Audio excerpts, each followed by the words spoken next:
Yes. It is time for the continuation of Baby Ark. Just gonna close that. Yeah, there we go. Ace Attorney Grand Tour. I mean, investigations. Yes. All right. Look at this. We're actually in a courtroom. I'm sure Miles making my way. Exactly, Bubbles. Making my way downtown, walking fast, faces past and I'm homebound. Alright, what were we up to? Right. There was the murders. They were positioned oddly because one of them died instantaneously and one did not. There's an open window, which I'm sure has no bearing on what's going on over here. Copyright strike. That would require me to sound even remotely like the song, which I definitely didn't. So we're okay. We're safe. And she's laughing at us because we are too funny. I think we're supposed to talk to her. To have set these two men up and make it look like they killed each other. If there's one thing I cannot forgive, it's the desecration of the dead.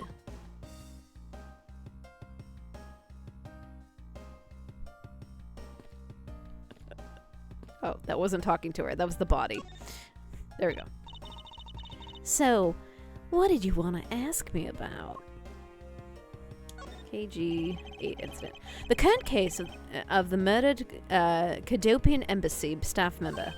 I've heard that people have been calling it the second KG-8 incident. Only among you law enforcement types. And what about it? There's Miles Yu, who is terrifying to Miles because she knows his weakness. Not being taken seriously.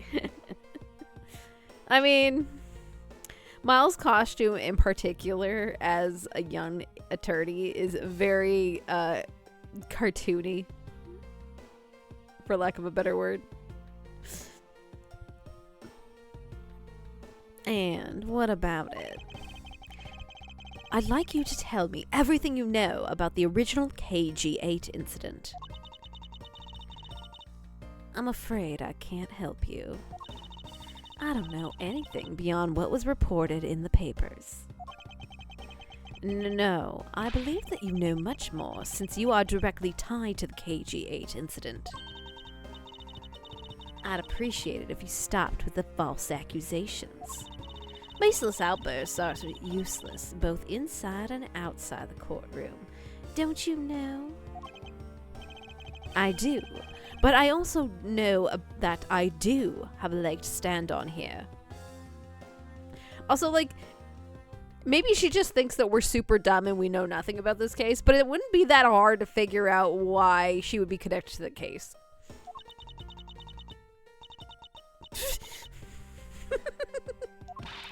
You think you can stop making that ultra serious face in front of me?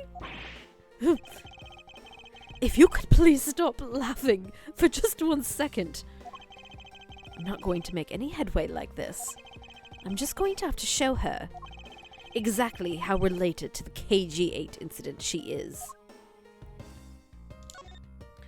Well, you see, there's this here newspaper article that shows me that you're related to it.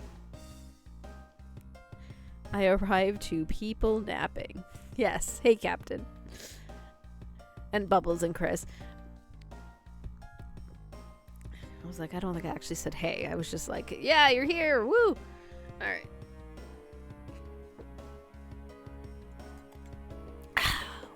Hydration, important. I recommend everyone get some water. it's good for you. Miss Yu, I believe that I have proof of your connection to the KG8 incident. That files your proof. Very well, then. Why don't you tell me exactly how I'm related to the KG8 incident? Through the suspect, through the victim, through the lead prosecutor, through the victim. Your connection to the KG8 incident is through the victim. The victim's name is CCU. You will note that she's the same last name as you. Can you really tell me that with a straight face that you are not related to this case?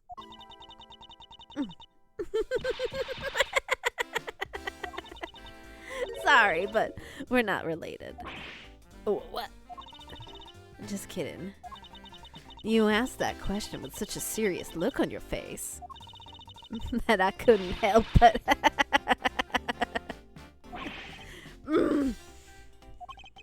Miss Yu, I ask that you please tell me the truth. All right, I'll tell you everything I know. As you guessed, the one who reported the smuggling activities to the Amano group was my sister CCU. As I thought. And she was killed right before she was to testify at the impending trial by Manny Cochin. But because he was tried once and was acquitted, he gets to live out the rest of his cushy life completely carefree. All because of lack of evidence. No, I heard the evidence to convict him did exist. What? I heard it from Mr. Faraday himself after Mr. Cochin's trial was over. Apparently a man in black made off with the most important piece of evidence. Then, the evidence has been tampered with? I like how you say that with such, like, indignity, like you don't work with Manfred von Karma, but okay. Girls one acid bath away from terrorizing Gotham with all that laughing. More Batman.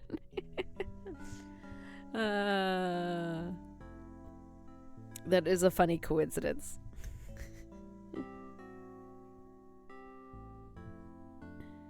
Look what you have unleashed into the world, Bubbles. Batman has become everywhere yet again. Isn't that just like a criminal to do something like that? The smuggling ring being run out of the Amano group by one of the secretaries. They bailed out Mr. Cochin. They bailed Mr. Cochin out. Turns out they were in league with each other all along. I believe Edgeworth is still so baby he thinks Manfred doesn't cheat horribly. I guess that's fair. It's when you're when you tiny, you don't quite have that ability to insight those types of things from the people that mentor you. How big was the smuggling ring? Was it a large operation? I don't really know. Which is why I wanted to become a lead defense on this case that people are calling the second KG8 incident. But I haven't learned anything new at all. I was probably expecting too much, you know. You mean you think this case has nothing to do with the smuggling ring? I don't know what to think. Why did Mr. Cochin want to meet with you earlier? Actually, he came to watch the trial. Apparently he only found out that I was the defense lawyer on this case after he'd arrived. He figured he should say hi. And one other thing. Looks like you couldn't resolve anything this time either. Too bad. What's that supposed to mean? Oh boy, stop it. With this scary face already. I'm fine, really. I gave him a good slap across the face. The way she talks about slapping him as she laughs away is kind of creepy. But It's just as Mr. Bad said. He's not related to the double murder. I asked around, and the people in the gallery claimed that he was in his seat the entire time. Talk about cruel fate. Well, this is all I know. Sorry. Guess I wasn't much help, huh? That's not true. I'm sorry I made you recall such a painful time in your life. Edgeworth, you really are too serious for your own good. You really need to learn to relax. We wouldn't want you to die of stress, would we? Thank you for your advice, but there's no need to worry. I work in my own way, and I will catch this criminal in my own way as well. You'll see. Look at you with your game face on, ready to go. I'm making no such face. Did you know laughter's the best medicine, Edgeworth? Don't you get tired of making such a serious face all the time? I'm charged with making sure that all criminals of this world are found guilty. I have no need for laughter. Oh, Miles. You baby. You need to laugh and cry and smile, okay? It's important. So it's more Mafia than Yakuza, but this is your voice for the new Olympus character months from now, right? What? The one for you?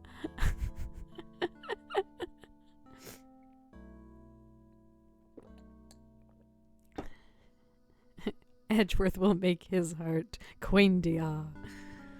Oh, Quaindiar. Alright. There you go, making that face again. Oh well. I've got to get going. I still have a few loose ends I need to tie up. No, your voice for Edgeworth. Yes, the one for you. Well, clearly I need to do it Edgeworth. Yes, that's exactly what it should be.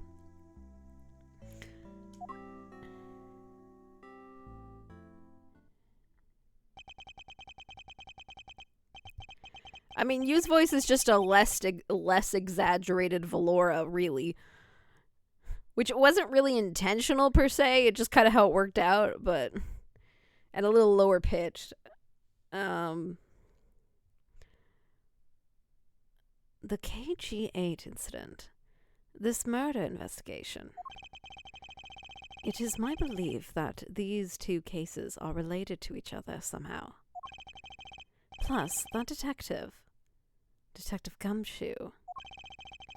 It's obvious he's lying, even though the lie is hurting his chances. Clearly this case is far from over. But whether or not the detective is a murderer can only be determined once I've completed my imperfect investigation. Mr. Von Karma, I swear to uphold your honorable name, or my name isn't Miles Edgeworth. Oh, baby. This case is fun solely for, like, this weird perspective of Edgeworth before we know the Von Karma is the worst. To be continued. Wow, I was really close to the to be continued. I probably should have finished that last stream, but my voice was dying last time. Alright. Honorable name. Lol him out. This is his thinker murder case. Yeah, in a way, that's very true.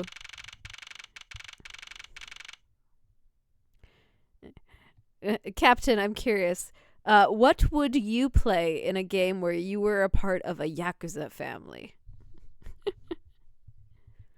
Because we're in the works of brainstorming for such a type of game. September 10th, 4:45 p.m. District Court, 3rd floor lobby. Shadowrun. 6E? Is that how you do that iteration stuff?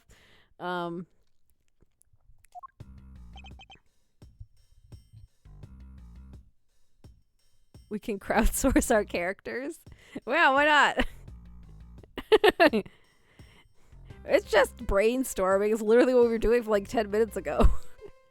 Sir, what is to become a trial, is to become of the trial into the Codopian embassy staff member's murder?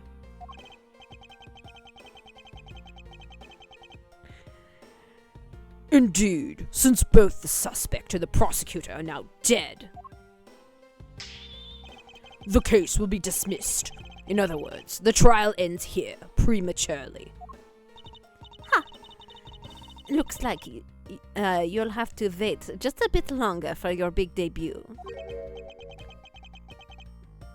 Right. Okay, so then his actual first case is the one against Mia, but he never actually gets to be in court for this case. That's what it is. Because I was pretty sure that Miles's first case was the one from Trials and Tribulations, but I wasn't 100% sure. Oh, you opened up a bad can of worms there. Brings out a whole whiteboard board and filing cabinet.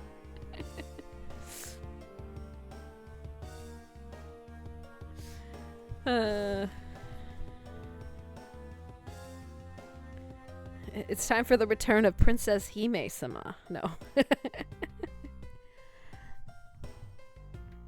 I suppose it can't be helped. The evidence for this trial will be transferred to you in a little while. Sir, what do you think about the murder of the Codopian embassy staff member? And the murders of Mr. Faraday and Mr. Riel? What an outrageous circus it has all become. That Faraday brought it up all upon himself with his naivete. An outrageous circus? Right, sir. Princess Hime-chan, mademoiselle. You named her. How could you forget? It was so long ago. My bad. I mean, if she was to become the Yakuza princess, it would become Sama, you know. So, clearly I was just thinking ahead. I grow weary of this topic, Edgeworth. I will have you assigned to a different case. Papa, you'll come and watch my courtroom debut next one, won't you? I'll consider it. Sir, if I may, please allow me to continue my investigation. Whatever for? I know that there is already a suspect in the murder of Mr. Faraday and Mr. Riel. However, there is not enough evidence to prove that it was he who committed this crime. I'd like to continue the investigating in order to find the perfect proof of his guilt. The perfect proof? Don't make me laugh. A worthless person like you has no right to claim such a thing as perfection. Wow, Manfred, that was brutal. Papa, who would you think is the real culprit behind these murders? That was French, Katie. Whoa, no. These murders. Miles and I, they're cooperating to see who can find the real killer first. Plus, being able to investigate a real crime scene is a really rare opportunity. It would give us some real-life experience, wouldn't you agree? You want to investigate this case that much, then do as you wish. Then you're allowing us to continue? In court, your top priority is to win, and solid investigation is one of the key to winning. They'll have to make sure you become recognized as a first-rate prosecutor, won't we? It wouldn't be very interesting otherwise. I'm returning home now. Edgeworth, Francisca, see to it I am not disturbed, save for the results of your competition. Yes, sir. Of course, Papa.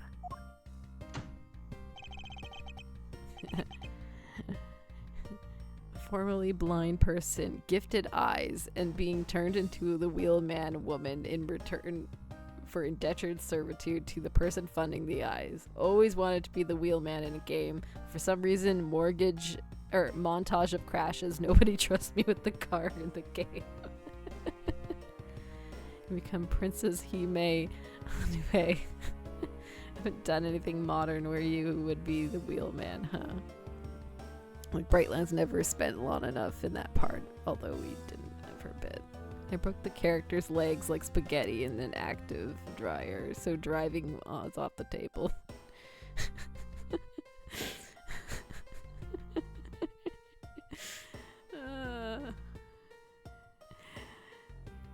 A graffiti artist, C4 expert who believes that explosions are art or art tools. That sounds fun. Francisca, thank you. What are you thanking me for? Your logic earlier was built on that scruffy detective's lie. That means that the competition is still on. Yes, just as you wished. I couldn't let you get off so easily. Now then, let's see how well you fare on the investigation from here on, Miles Edgeworth. I know I don't have enough information yet, so my first order of business will be to question anyone involved in the case. Alright, well, you're doing great, Gumshoe.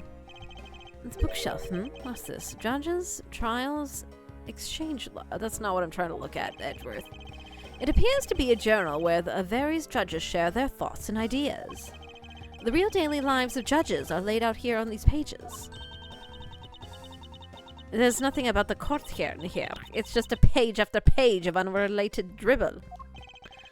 Judging by the content, they are very enthusiastic about the courthouse daily menu.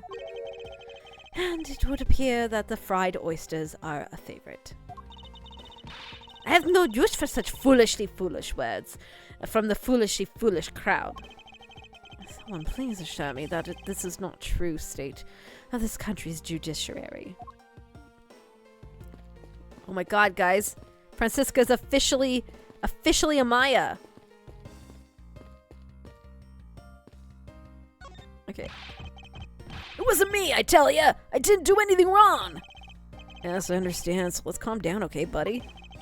I doubt get any useful information from the detective while he's still agitated. Well, hey, why is my thing, like, interesting? There's, like, a weird lag. Okay. Idea number 3, civil servant. They aren't weird. They just work as City Hall and can get all the maps. The most boring, normal, beige-suited Yakuza.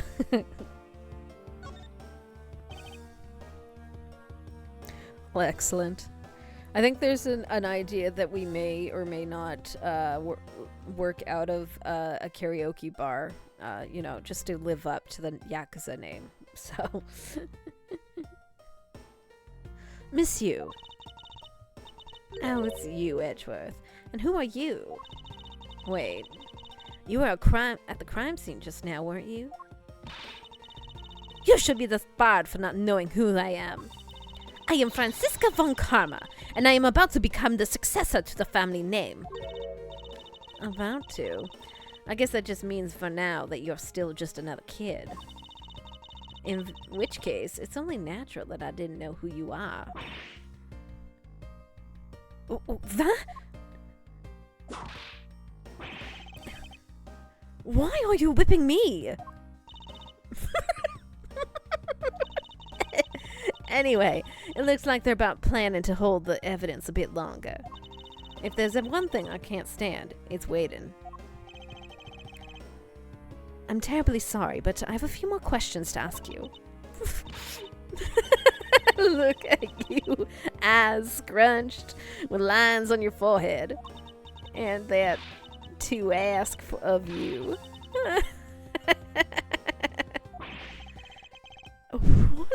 What exactly is so funny? Could be a quirky defense lawyer. Idea 4.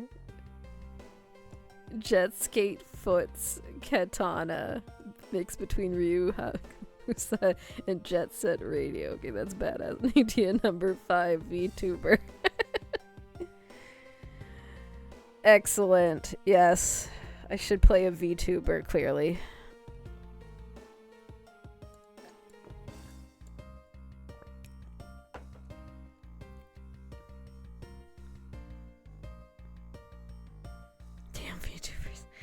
GTA 6 techno cowboy hacker.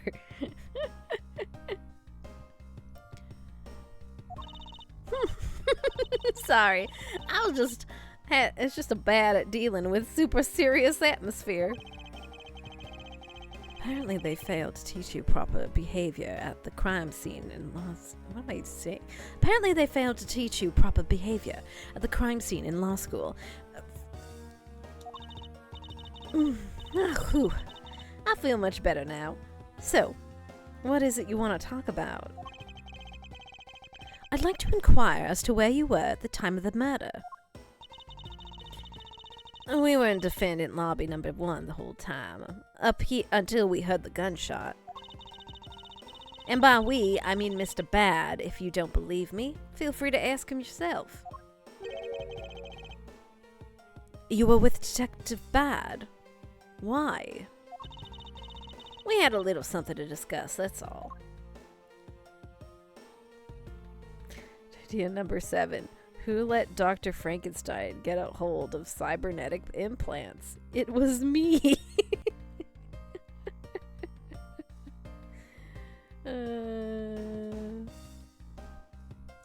Detective Bad. So, I take it that you are acquaintances with Detective Bad. Yeah, he was a detective in charge of the KG-8 incident. Detective Bad was also related to that incident. That's right. He was the one who was supposed to go to protect my sister Cece. But you know how that turned out, don't you, Edgeworth? Miles Edgeworth, I've no idea what you two are talking about. I've heard of the KG-8 incident from my papa. But how does that case relate to you, Miss Yu?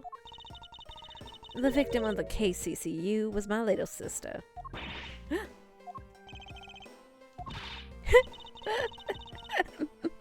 You're making that serious face again. I'm fine, really. I just make it a point to rub some more salt in his wounded pride every time I see him. The way she talks about doing that as she laughs away is kind of creepy. Number 8, Frankenstein's monster with cybernetic implants. Of course. Oh, speaking of Mr. Bad, he and Mr. Faraday. I'd say they met up just about every single time the Yatagarasi made a move. It was practically a given that those two would meet up at every one of the crime scenes. I see. He did mention that he was in charge of the Yatagarasu investigation earlier. Maybe I should ask her what she knows about the Yatagarasu in more detail. Oh, there's so much conversation to have with her. You claim that at the time of the murder you were with Detective Bad. But don't your lawyers usually discuss the trial with your client during the recess? We do, and that's what I was planning to do. But Mr. Faraday was being rather threatening, and he would drag Mr. Riel away. After that, Mr. Bad came into the lobby number 1. So we just stayed there and talked. Idea number 9. A veterinarian with some less than savory cybernetic pets. I mean, of course. Idea number 10. Shonen protagonist.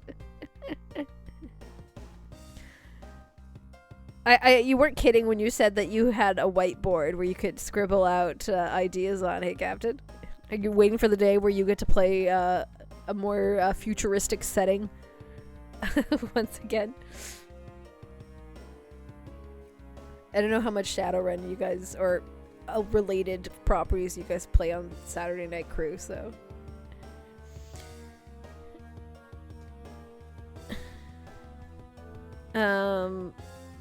None. After that, Mr. Bad came to lobby number 1, so we just stayed and talked. And what did you talk about with Detective Bad? Nothing interesting. I just insulted him some. Talked about how the trial was going, and then I insulted him some more. Bloody. When she's not laughing, her mouth seemingly spews nothing but insults. Anyway, Mr. Bad and I were in defendant lobby number 1 when the murders occurred. So I really can't tell you anything about the hallway or lobby number 2. I see. Macriel? I'd like to ask you a few questions about your client, Mr. Macriel. Now, your client's first claimed to be the Yatagarasu, is that correct? Yeah. Once I heard that it was the Yatagarasu that made off with the evidence from the KG-8, I began to ask Mr. Riel all sorts of questions, but to no avail. Turns out Mr. Riel was not the Yatagarasu. He had just made that up.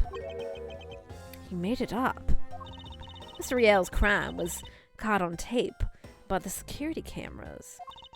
But there's no footage of him sneaking into the Kodobian embassy itself. Yeah, Saturday evening has basically always been D&D for main game. It's very rare to branch out to one shots break. With the very rare branching out one shots break. Gotcha. So then, was Princess Hime-chan for a D&D game? I kind of forget the context for her existence now. For some reason, I assumed it was a Shadowrun game, but...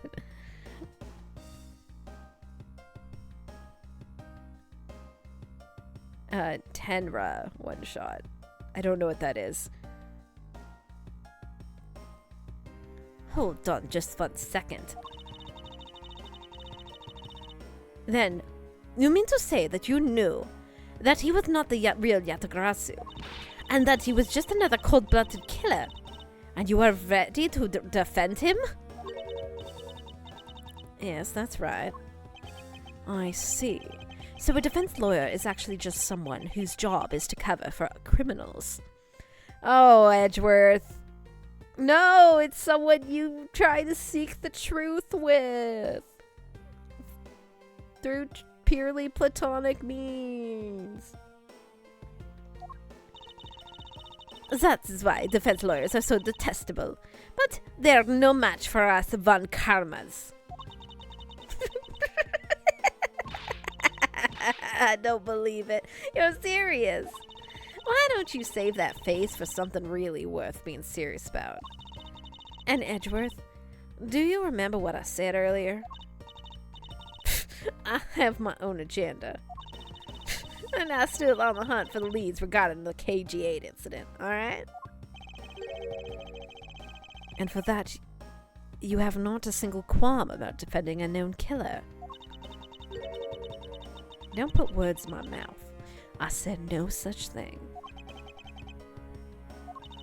The only way I had to get close to Mr. Riel was to be his lawyer. I had no intention of covering for him ever. So don't you dare suggest I was going to. I'm sorry. Forgive my rashness. JoJo's was a modern 5e Sunday evenings. But the stand user subclass kind of overrode the modern elements there. Terra Boncho Zero. One shot. An android with a broken personality chip that wigs out at the wrong right time, leading to hilarious consequences. Yatagarasu. Miss you. I was wondering if you could tell me about the Yatagarasu. The Yatagarasu, huh? I don't really know much about that character myself, but I do get a lot of consultations requests from companies to defend them. Requests from the companies? The Yatagarasu isn't some petty thief out for money, you know.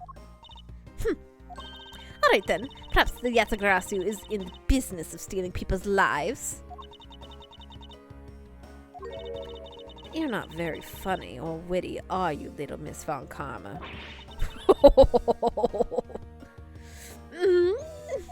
She's 13. She's all, she can only.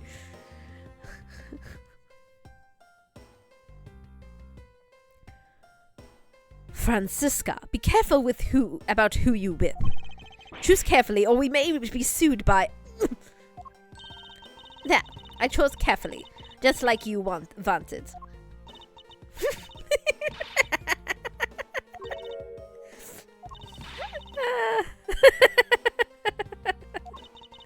That just now was hilarious, little missy. Of course it was. What is wrong with these two women? Why does my pain give them delight? You know, it's no wonder that Edgeworth does not much pursue women. This is like been his entire relationship with them. I told you about Tenera. It's like the 80s. The OVA system. Anime system inspired by Japanese TTRPG co-op storytelling character power system. The thing is, if we're actually doing the karaoke bar, Frank would fit. I mean, he would. If you wanted to bring Frank back, Bubbles, no one would blame you. Frank's good. Does Frank want to get tangled with the Yakuza family?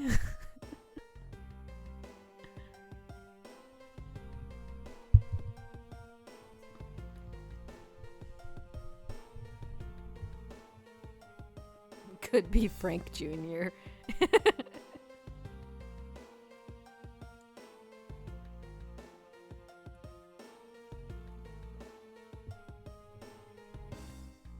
Has some mademoiselle in him now. I'm hesitant to do another character rerun. That's fair.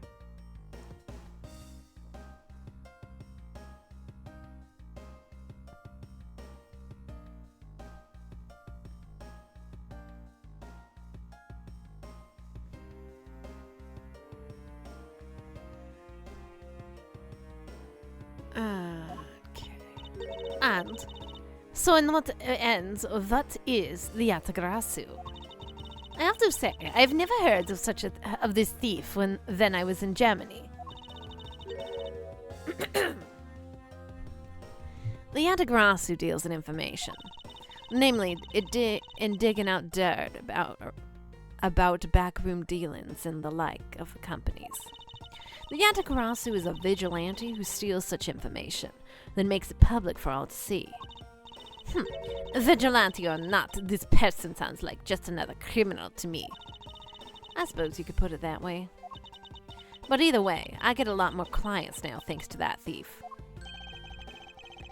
Sounds like Miss Yu is profiting nicely.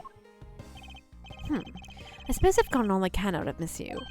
I should move on and speak to Detective Gumshoe now. Hey dude, are you done freaking out? Looks like it. Detective Gumshoe. Hey, it's you, pal. You're here. Youch! As am I. I don't think you need to whip him to let him know that. I didn't do it, pal. I swear on my honor as a detective, I really didn't. Your words are useless. I place my trust only in evidence, detective. Once the investigation is fully over, should we find out that you are the killer, there will be no mercy to be had for you. Have a heart, pal! But you're not worried, right? After all, you've nothing to worry about if you really are innocent, that is. That's right! Hey, pal! Go and do your perfect investigation and get the real killer for me, will ya? I would have done so even if you had not requested me to, detective. I think for a second I was like, do I want to bring Mademoiselle back? But I'm like, I don't know if she really fits in this new setting that much, and I don't know. Mademoiselle is a very specific kind of character, and I'm not sure if she would work for a Yakuza family to fix their thing, but she's got enough stuff going on. Depending on the character, it can be rough to give them a rerun. I don't think I've done a rerun character as of yet. That's how drones are in 6E, but I'm not sure I'd want to bring Wheeler back. Wheeler, like, I really like the Shadowrun crew. I think it was a fun group. we just kind of... Excuse you. Mademoiselle's a rerun character.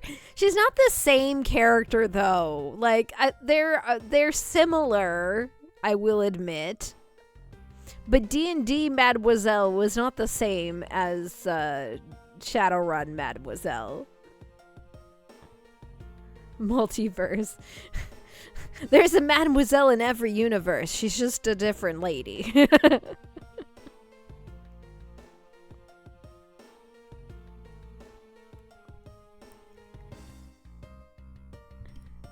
But I mean more like deliberately bringing a character back, I guess. Like the same character.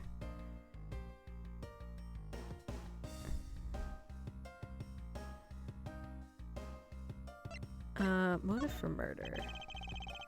Like, I haven't done what Bubbles did, where you brought back, holy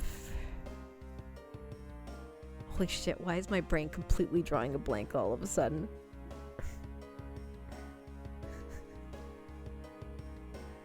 Oh, I am so embarrassed right now. I can't think of any name right now.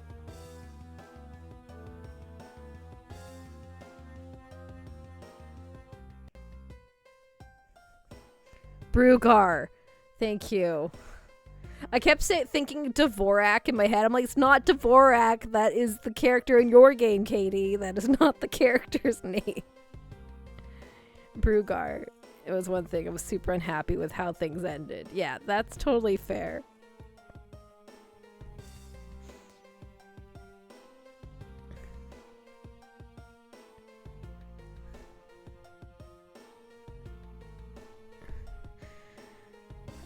So, you and Miss Faraday had a small meeting last week, did you? And what exactly did you make him so... What exactly did you do to make him so angry? I just asked Detective Bad the same thing myself, pal. Turns out he was mad at me because on my very first day as a detective, I reported in my usual post instead of the Criminal Affairs Department. By the time I got down to Criminal Affairs, I was really, really late. And that's when he gave me a huge speech. I remember doing the exact same thing in elementary school. On the first day of school every year, I'd always wind up going to my old classroom. How pathetic for the detective to be compared to a mere school child. We made a deal with Dormammu and suddenly hopped continents. Campaign dead. Ah. DS? Unfortunately, New CAD was interesting experiment, but old CAD was already a mess, so... As in, like, the one that turned into a doll at some point? Is that the CAD we're talking about?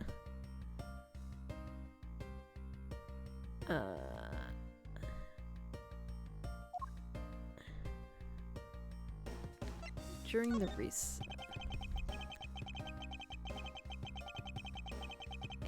You claimed to be standing guard in front of the door in lobby number 2 during the recess. Yes, we don't talk about old CAD era. Okay. Even though it was old CAD's most successful one. However, when did you receive the order to do so, and from whom? Earlier, at around 3:20 from Detective Bad Pal. Today's trial took a real crazy turn, so I was told to make sure nothing happened to Mr. Faraday. And yet, something did happen to him, correct? It looks like it was a total waste of manpower to assign you to guard duty. Ow! Your words sting worse than your wit, pal. So it was Detective Bad who ordered him to stand guard, huh? Now then, Detective Gumshoe. Is there anything else you'd like to tell me? Nope, not a thing, pal. In that case, allow us to take a look at what you are carrying on your personage. Wait! You can't do that! She certainly can. There is nothing any particular value here. Well, my handcuffs and badge were confiscated by Detective Bad, so you know. And what is that open envelope I see sticking out of your coat pocket? Ah! Hands off, pal! Just show it to us already. Yow! Oh no. Gumshoe! I reused Daedrith for similar reasons. This Bubblefish campaign died horribly, and I wanted to have a poor mess of an elf to get the full story. Yes, that story was Curse of Strahd, but it was perfect for him. Oh, hell yeah. It was something because Darkvolt drew up such a beautiful epilogue for the characters of that game. Poor Gumshoe. He started off poor. He was promoted to detective.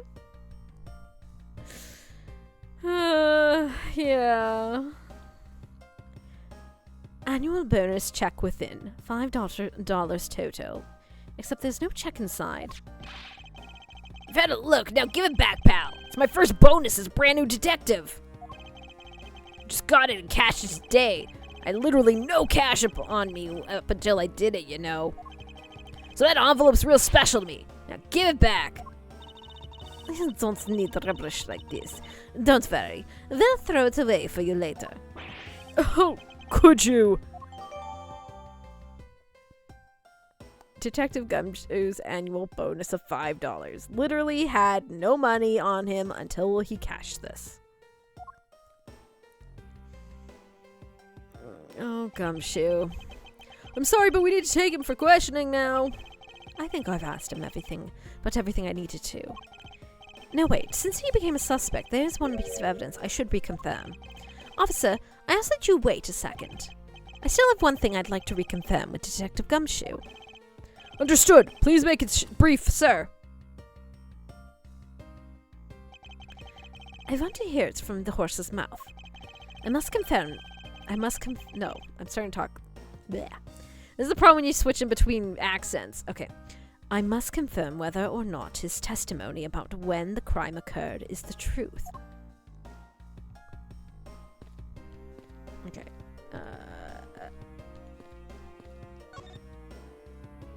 Present! You told me earlier that you heard no sound other than a gunshot out in the hallway. Is that correct? No mistake about it, pal. Then you are also claiming that no one passed through the hallway either. Is that also correct? Yup. Not even a single ant passed through that hall while I was on duty. Well, that's a lie. This is when Cyclops would appear, but, we don't have mystical talismans. We just have logic, so. You do realize that the lie you're telling is only making life more difficult for yourself. Huh? Oh. But it's true! I didn't see anyone go through the hallway. And I didn't hear anything else, pal. I bet the killer found a way to kill the two guys that's beyond what even I can imagine. So he intends to continue telling this ridiculous lie. But why would he do so, given the situation he's in? I believe a thorough investigation of the hallway in front of the defendant's lobbies is in order.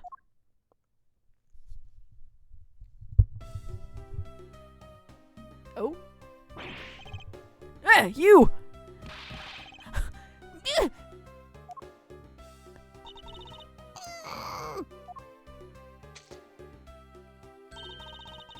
How could you not have noticed that coming? That was low, okay. Okay. I think it was just the shin, but like. Wasn't that the child I changed money for earlier?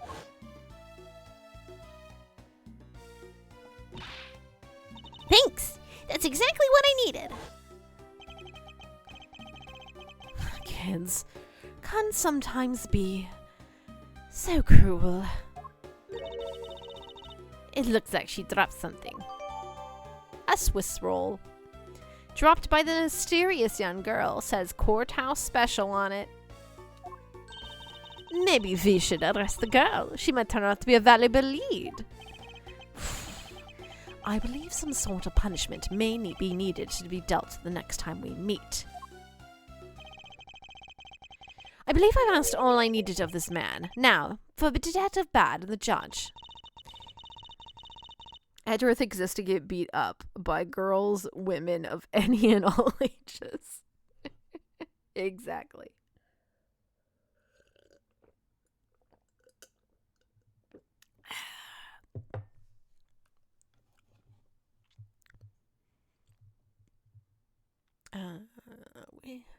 We have to confirm who is the judge or the scruff face, right? I suppose we should inspect the hallway in front of lobby number 2 next then. To be fair, we should be sus of the judge because it's the judge, but this is the first time they've interacted with this judge, so maybe they don't realize that he's kind of like a little flighty.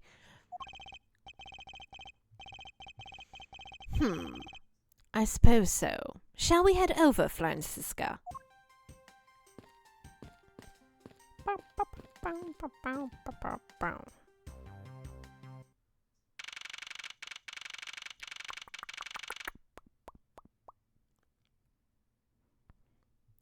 September 10th, District Court Hallway. So, did you see anything else? No, I don't think so. I see. Well, thank you for your cooperation. No, it's nothing.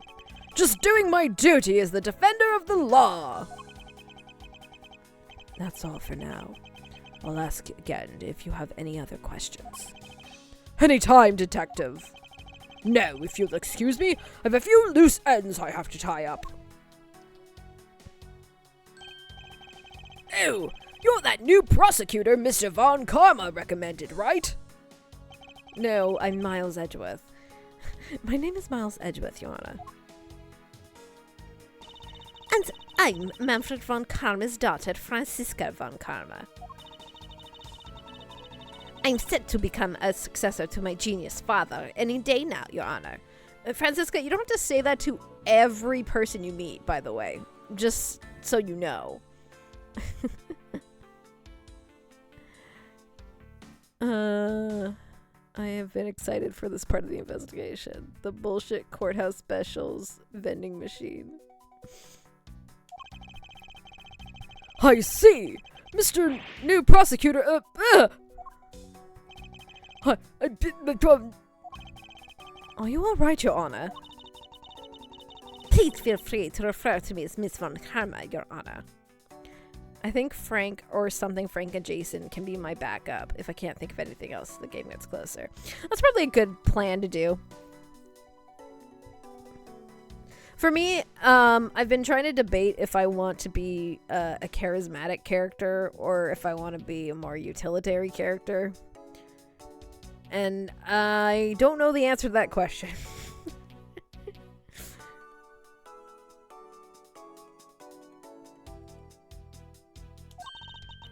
As for him, just Edgeworth is fine. Apparently somebody doesn't feel that I'm worthy of a proper title. Ho ho! Very well then, I shall call you Miss Von Karma and Mr. Prosecutor Edgeworth. Your Honor, Mr. Edgeworth is fine, sir. Now, about your earlier testimony. Yes? What about it, Mr. Edgeworth? I would like to ask you a few questions about what exactly you saw. All right. It is my duty to clarify my testimony as the defender of the law. I greatly appreciate your cooperation, Your Honor. Now, the first thing I need to do is figure out the detective's exact movements. Begin investigation! Hallway. I like looking around first, to be honest. And I need a little break from just talking straight. So let's look at these. I'm just going to talk anyway when I look at them. He's making the most ridiculous looking face. That may be, but at least it doesn't look like someone who would tell a lie on purpose. I suppose But the Von Karma evidence is the only thing that carries any weight. Of course. At any rate, this poster seems to be of no use to us right now. There is no signs that this fire extinguisher was used in the crime. If you could already tell that from a distance, then why are you wasting your time examining it? Francisca, let's try not to rush to absolute genius. Hey dude, did you find any fingerprints? Have you found any suspicious fingerprints, officer? Nope, just fingerprints of those involved in the case, sir. I guess we know all the players in the case then, huh? It would appear that way, but I have a nagging feeling that we're missing something. And I suspect that we're missing is hiding right here in the crime scene somewhere.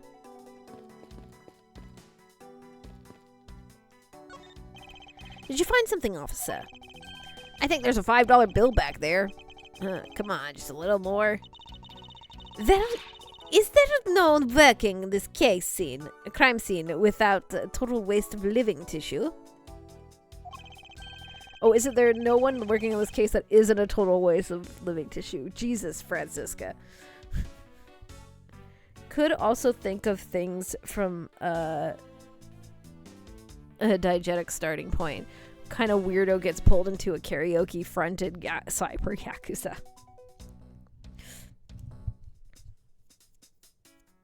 I think for me, I want to be already part of this yakuza clan that's... The idea is our clan is failing and we're trying to up our standings again. Is kind of the rough estimate. We don't really have the formation of our family or anything like that. But I think I would rather be a part of them from the beginning than someone who is added later. So... they've been born into it, molded by it, you know. But I'm not going to play Bane.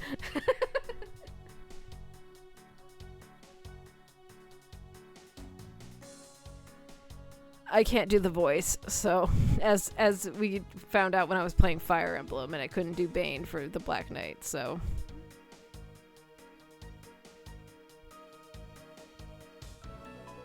Okay. Unfortunately, there doesn't seem to be a single person we can deem useful here.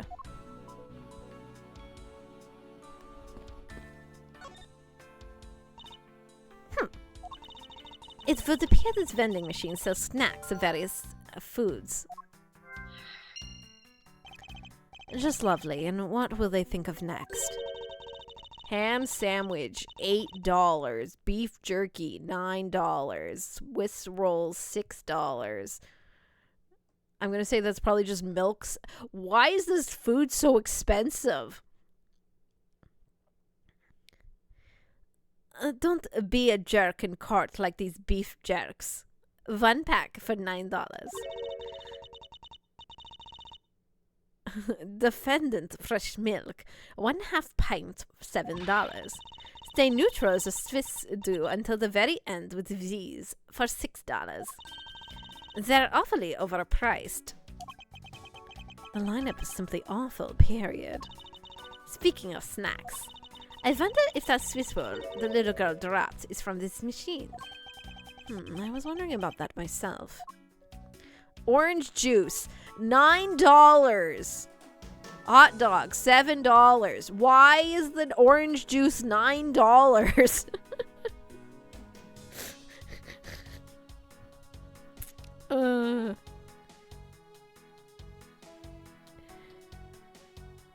Kind of weird as kid grows up in a singing techno triads.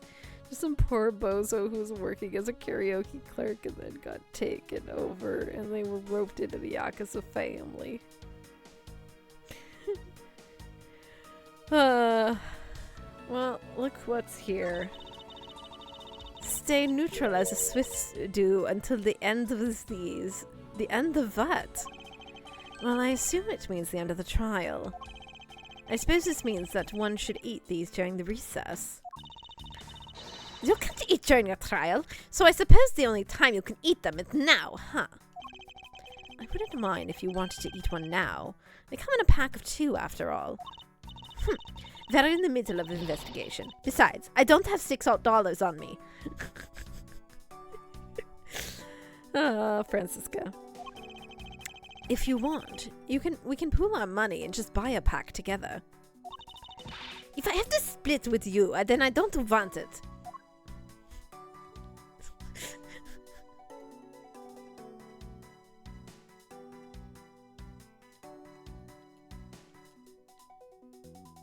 So it's just like, The defendant's fresh milk. What exactly is that supposed to mean? I bet it means the milk is freshly milked by the various defendants of the trial right now. Francisca. No, I think it might mean that this was milked right here from the various defendants.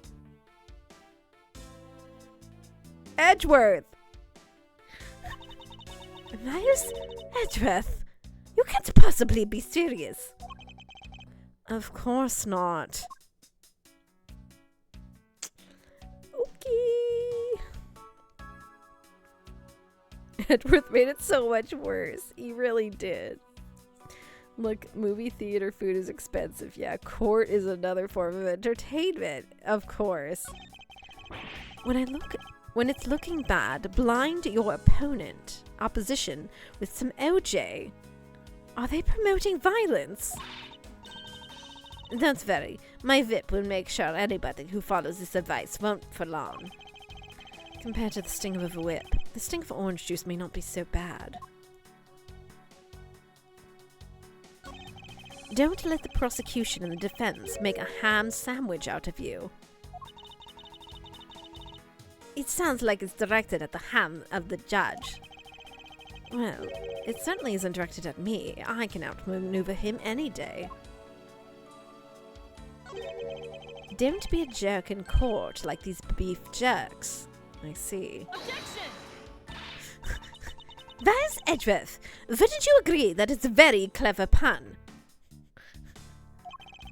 I wanted to make a OJ Court joke, but it's more out of date than the ham sandwich in the machine. I mean, there you go. Do you really think they put that much effort into the product name? Even a foolish fool could understand the foolish thinking of the fool who made that up. You're acting so foolishly that I got so thoroughly mad, and I am now utterly famished. If you wanted a pack of these, all you had to do was ask like a normal person. When you're in hot water, you might need a hot dog. It looks like this slogan was decided through a public contest. And the winner was Prosecutor Winston Payne. What a pathetic slogan. No present at all. Now, if it's up to me, it would read, if you leave matters to a Von Karma's hands, everyone in court will be found guilty dogs. Objection! Overruled!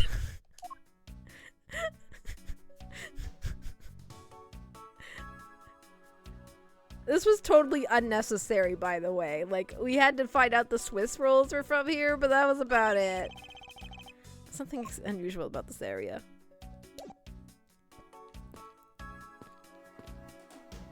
Okay.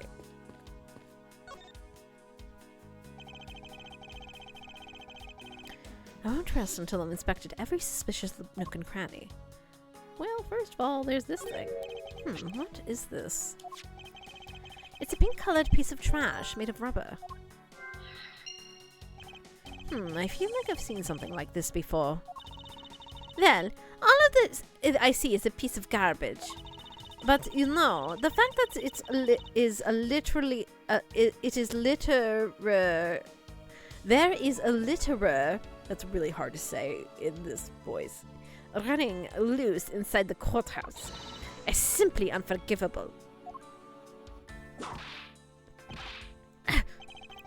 It's not like it was I who littered. Rubbish belongs in the rubbish bin.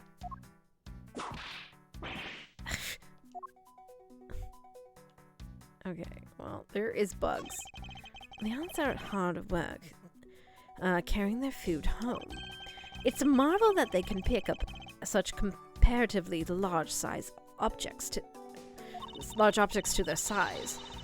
Then, if you want to carry the mighty Von Karma name and not be squished under it, you'd better work extra hard, just like these ants. That vending machine is primo content. It's too dumb to ignore. Pretty much. The same goes for you, Francisca. What is going on here? What are these black specks? I believe it's a pile of ants eating away. Oof, that detective! He claims not a single ant slipped by him. And yet there's a whole hill of them. Why? What are you hitting me for? It's a replacement for that pathetic detective. Oof. Perhaps I should add this deduction to the detective's growing tab of pay cuts. Oh, he only has $5 and he gave it to a child. I mean, what? Anyway, I wonder what the ants are eating. From the looks, a sweet smell of it, a piece of cake and chocolate from a Swiss roll. Miles Edgeworth, the courthouse is being kept pristine at all times. It wasn't me that dropped the food on the ground. The courthouse must be kept clean. Okay, but handprint. The dirt on this bench, it smells like some sort of sweet substance. I can't believe there's someone going around dirtying the courthouse. For shame. Hold it! Calm down, Francisca. Now, take a good look. Doesn't the smudge look kind of like a handprint to you? I suppose it could be. Which means that perhaps we can lift a print of the person who sullied this bench. I see. And then we'll know the identity of our mystery slob. You there, the lab tactician. Could you please find out whose handprint this belongs to? Sir, yes, sir. Got the results of the fingerprint analysis, sir. And do we know who they belong to? Sir, the fingerprints belong to Detective Gumshoe. Oh, interesting. Well, that's fine. Good work, officer. Left hand on the bench. It's from Gumshoe. And there you have it. Yes, I suppose so. Now we know the identity of the person who dirtied the bench. I sense that you and I will be using this information in very different ways. Ants are pouring out of the hole in this bench as well. I wonder if inside of this bench consists of nothing but ants. Don't you dare continue with that gross line of thought. Ugh, I'm sorry. Okay, I think that... Oh, wait, we want to look out the window. Let me look out the window. I can look outside, however, I doubt the killer could have escaped through here. Of course not. This is the 3rd floor, after all. It appears that bars are installed on this to prevent people from falling out. Bars? What bars? Can you not see them from your vantage point? She's too short. What? I must remember not to bring up the taboo subject again. Mood, Francisca. Although you're 13 and I am not. But she's so tiny.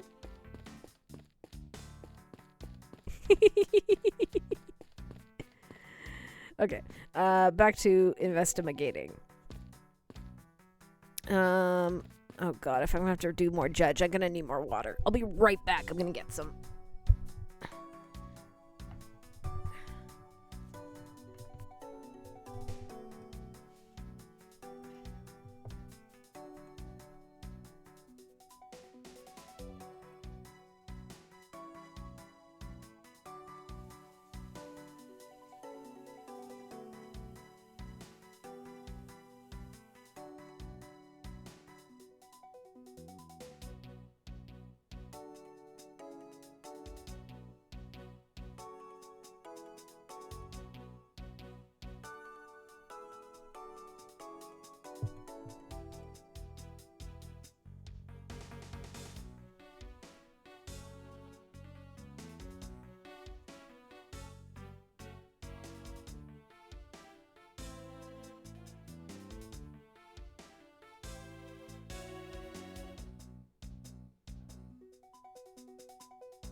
Okay. I have some water.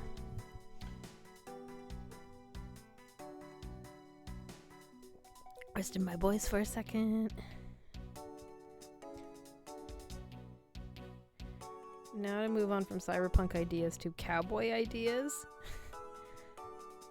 Are you guys doing a cowboy campaign? Is this the next Saturday game?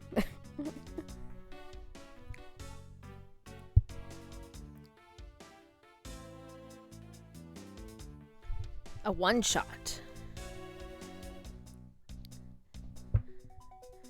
I'm trying to think if I've done a cowboy or maybe a short game. I think the closest I got to like a cowboy game was I think for a time Donnie was planning to make like an Old West campaign or something, and I think Chris and I were gonna be like gold panners or something. I'm trying to remember the specifics of those characters. I'm pretty sure that Tempest, before I made Tempest, was that character because she was gonna have a whip, and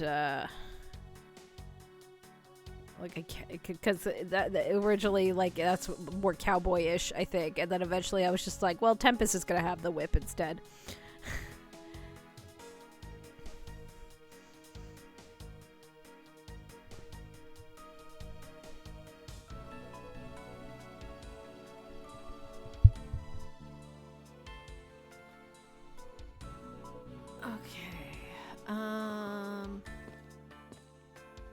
The judge.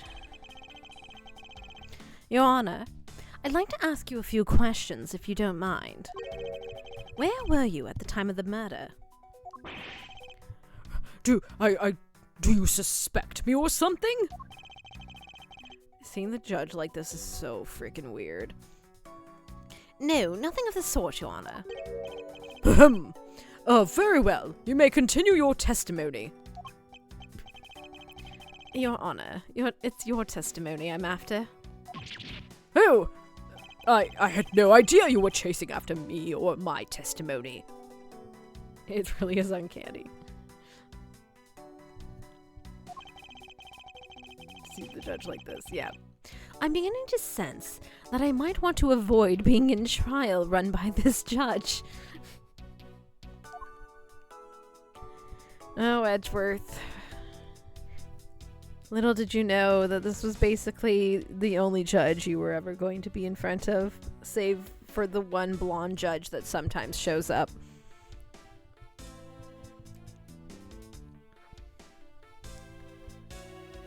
Time of the murder. Let's see here. Now then, how should I put this? When you get to be my age, you need to pay more frequent visits to the restroom. If you're going to take a look through a window at the end of a hall, you'll see a small window. That is the window to the men's room. In other words, you can clearly see into this hallway from the men's restroom. When I was going to the restroom, that Detective Gumshoe, is it? Well, he was standing in front of the vending machine buying something from it.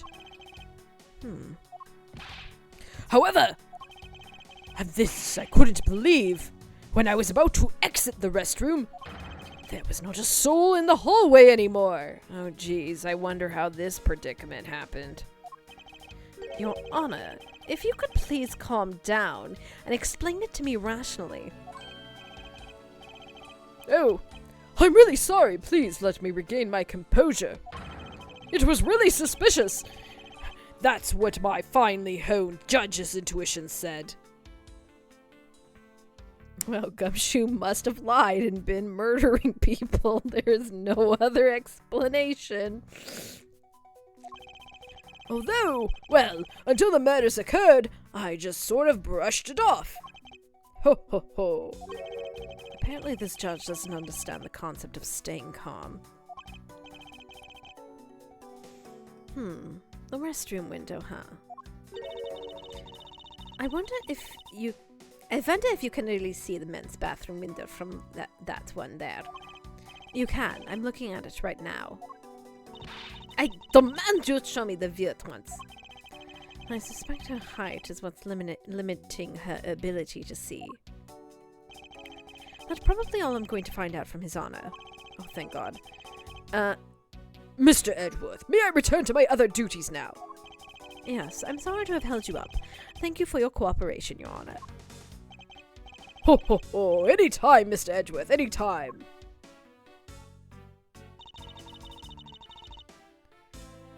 The judges of this country seem rather friendly. Yes, if not a little wishy-washy. However, I hear that they are known to hand down very fair verdicts. I mean, if there's anything I can say about the judge, is he is patient enough to not pronounce the verdict until the very end. And if someone asks him to not do it, he will listen to them most of the time. Suddenly Chief Police Damon Gant walks in. Are there any other clearly deep-voiced men? Damon Gant. Oh, Udgy!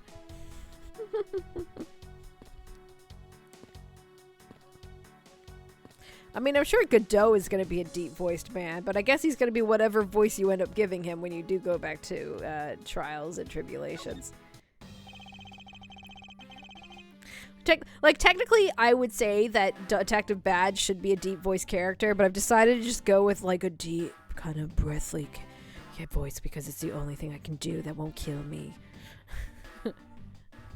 Detective Bad, I have something I wish to inquire about. Hey, how are you doing? How about doing some actual work, are you? I wish to inquire into Detective Gumshoe's movements during the recess. You're getting in the way of my investigation. I have an order from Mr. Von Karma himself. Plus, I still hold investigative authority. So I hear you were the one who called for Detective Gumshoe to come down here. Faraday. That guy was just accused, you know. I just knew something was gonna happen.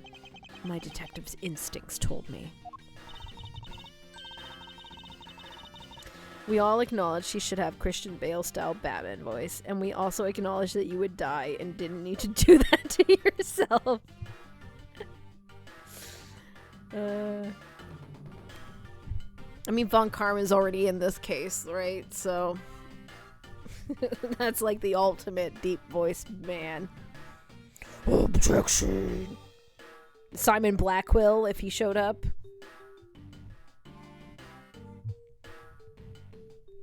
I'm sure there's others. Those are the immediate ones.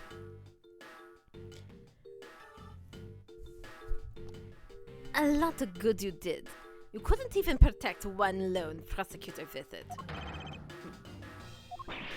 Hold it! Francisca, I think you need to apologize. I'm sorry. I'm terribly sorry, Detective Bad. Please continue. Van Zykes. Yeah, but see, for Van Zykes, I probably would just go ultra posh instead. Like, honestly, Van Zykes would probably just end up being like deeper Edgeworth at the end of the day, and like, I don't even though it's like a deeper voice. There's something about doing like the posh voice for it that kind of offsets it a bit. I don't know if I could ever pull off a Bale Batman for a prolonged amount of time. It would have been an option I'd been able to make up.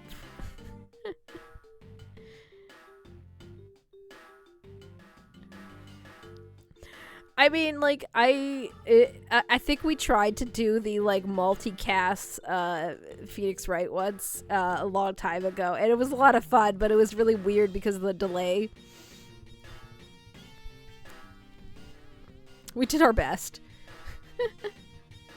But I appreciate it, because I just remember how much that was wearing on my baby voice. I'm terribly sorry, Detective Bad. Please continue. I meant for Sam's one shot.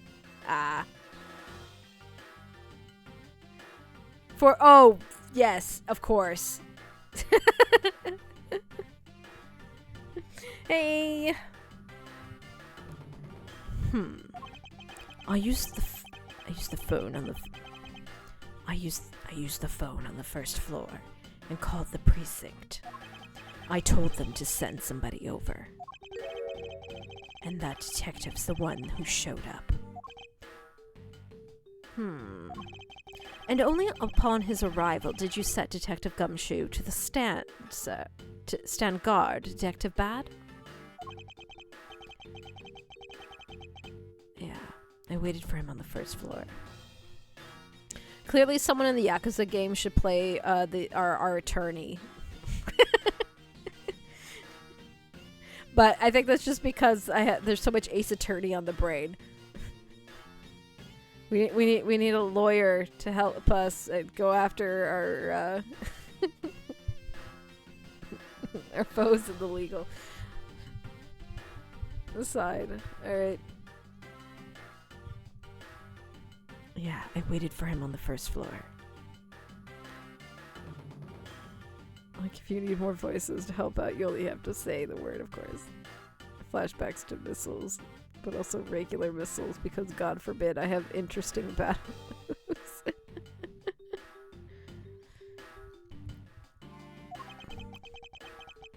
After he got here, we came up to these defendant lobbies together. That might just be a reference. For just me, I assume Captain was wise and stopped reading Astro Royale. I don't even know what that is. I kept up vicariously through WMR. As we entered the hallway, we ran into you. She told us that Faraday was really mad, and that he dragged Riel off to lobby number 2 to have a word or something, and that Faraday had said to not let anyone interrupt them. So what choice did I have? All I could do was tell the big lug to stand guard outside. And around what time did all of that take place? Let's see.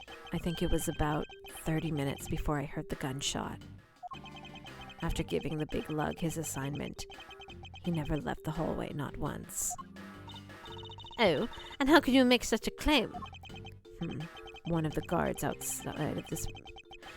in the floor's main lobby swore to me he didn't. And if the detective never left the hallway, then where did he disappear to? That's simple. He must have gone into lobby number 2, just as I suspected. You and I, we were in lobby number 1 next door. The only one without an alibi is Gumshoe. It would seem that I am still missing some key piece of information. I want to say it's not the worst Yakuza manga in Jump, but, well, Akane Banashi kicked it in the face.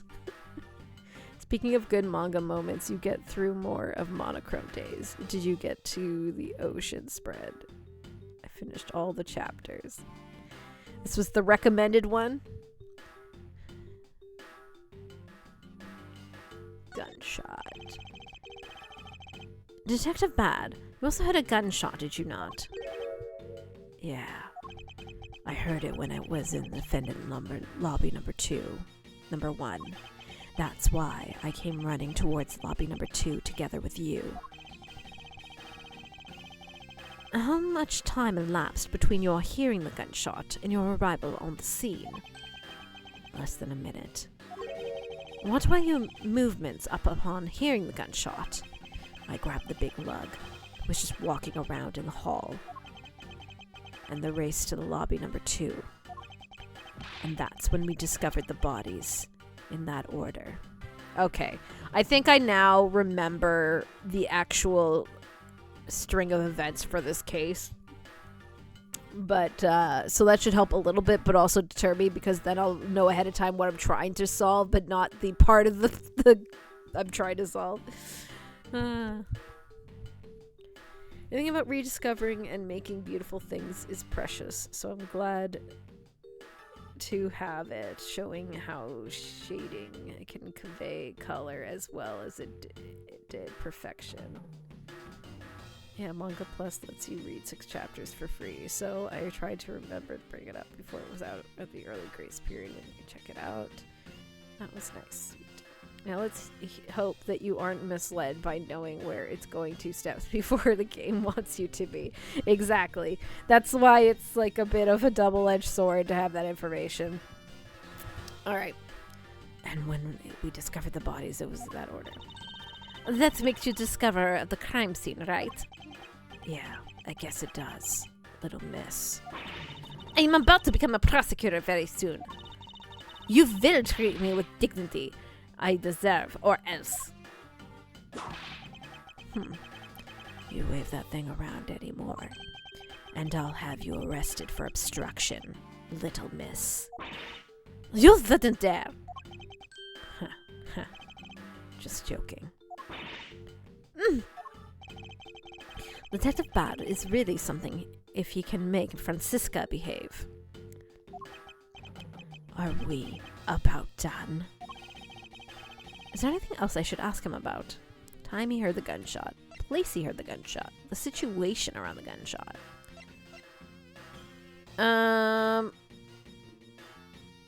The time? I'd like you to tell me exact time you heard the gunshot. It was around the end of the recess, when the trial was about to start again, I think. He was supposed to make time for himself to transfer the evidence he was holding. But I got the sense he wasn't going to show for the handoff. So I figured I should go get him, or he'd be late. And just as I thought that, bang, the sound of the gunshot hit my eardrums. So he heard the gunshot right before the trial was about to restart, huh? Are we done here? I don't have any time to waste. Hold it! Oh, come on. All you're doing is standing in front of this door doing nothing.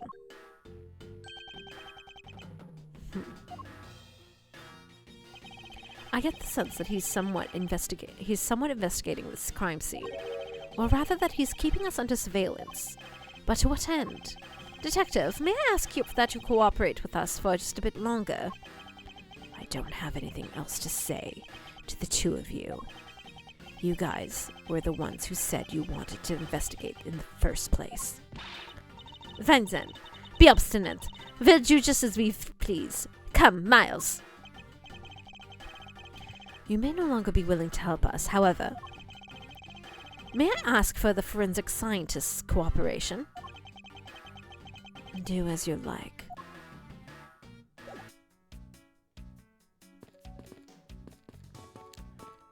Okay. Is that about... Is it just logic time, or... Logic! No human can climb through these barred windows. This scent of flowers in the air. Pink trash made of rubber. Swiss roll crumbs. A vending machine that sells courtroom sleeps. A few sweets are for sale. Well, I assume that he connected. Boom.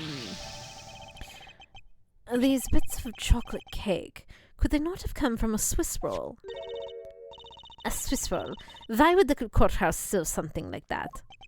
It may not seem like the right venue, however, it is being sold right over there. Didn't we have an entire conversation about all the many things that were in that vending machine not moments ago, Francisca? The vending machine. Ah, I see. Stay neutral at the Swiss do until he ends with these. 2 for $6. Talk about expensive. Leaving the fact that it's on the expensive side. The fact that the cake crumbs and chocolate bits were found in this hallway suggests that they came from the Swiss roll that was purchased from this machine. I think I have a pretty clear picture of what happened here now. Naturally. After all, I am here, aren't I? Detective Gumshoe must have sat on this bench as he ate a Swiss roll. And as he ate, he dropped it on the floor and sullied the bench. How could he have not cleaned up after himself? How utterly despicable. Don't you dare whip me again. It wasn't I who made the mess in the first place. Anyway, if it was indeed Detective Gumshoe who bought the Swiss roll, that creates a rather interesting contradiction of facts. A contradiction? There. I think another look at the special courthouse vending machine is in order. Gee, it's time. Poor Gumshoe. You poor baby.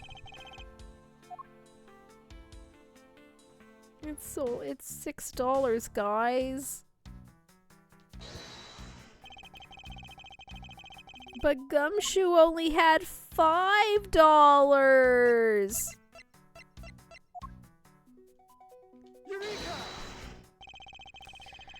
This is just a really sad connection to have to make.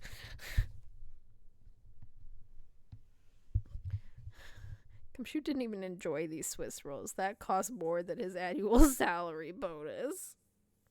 Keyword is annual, by the way.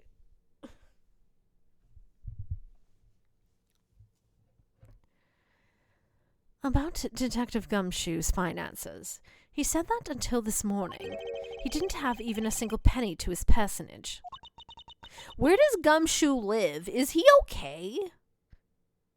Like, do we assume that Gumshoe lives with, like, his family? Or that he, like, has a friend that he lives off of, or does he sleep at his desk?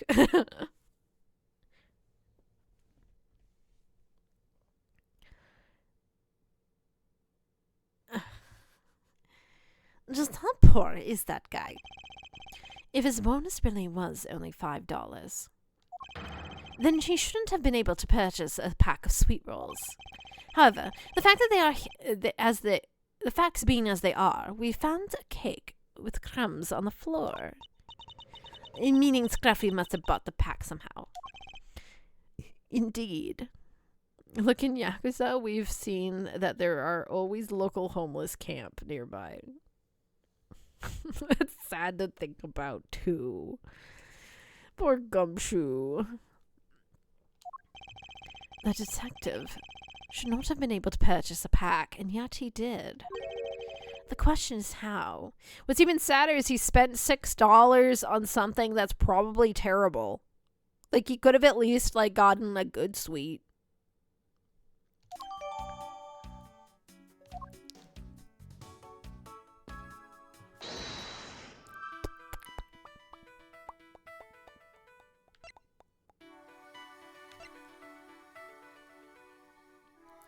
I think that those are directly connected.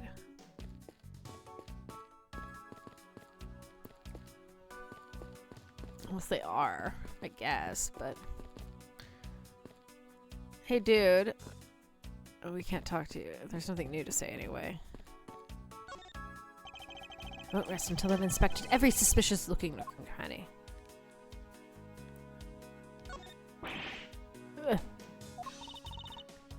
What's the matter? I pricked myself on this cactus needle. I didn't think the needle in this thing would be so sharp. Well, what did you expect? Can you imagine how bad it would be if you were hit on the head with one of these?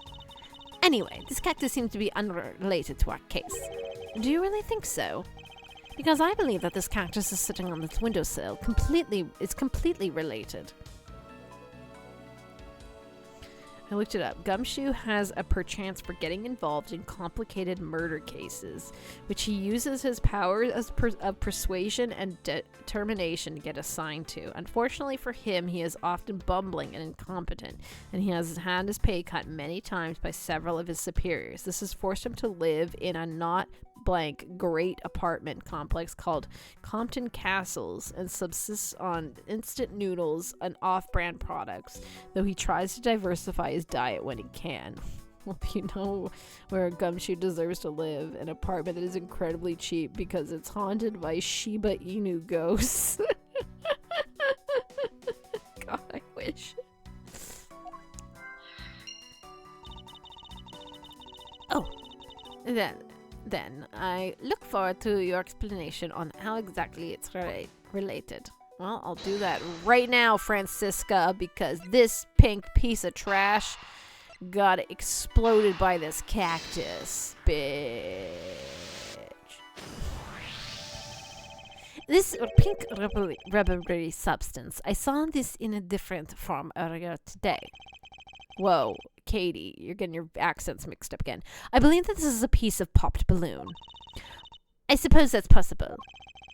The balloon probably got a little too close to our friend on the windowsill cactus. That would be a logical conclusion, yes. Investigation complete! We've healed my HP! I believe I now have a very firm grasp on what happened here. Ugh, well, I do too. All right, Francisca. Would you care to share what conclusions you've come to? Why should I do that? We're in the middle of a competition, you know. We should be checking to see if your conclusions are wrong first if you go on ahead. It's almost cute what she's going this far to ensure that she wins. Almost.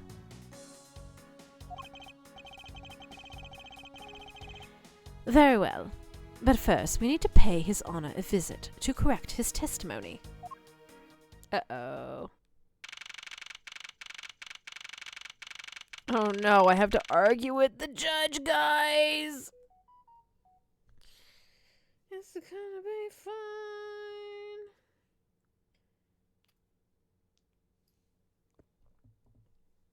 September 10th, 5:15 p.m. District Court, courtroom number 3. Your Honor, if I may, I'd like to test your witness testimony to see how it stands up. Do you doubt me? Am I your new suspect? In a sense, I suppose you could say that. Even you, a judge, are nothing but a common witness before a von Karma. Silence in the courtroom! Silence, I say! Mr. New Prosecutor, recommended by Mr. Von Karman. Miss Genius Prosecutor... You bit your tongue again, didn't you? As a defender of the law, I could never give false testimony. I can even place me under oath if you want. Very well, then. Your testimony, if you please.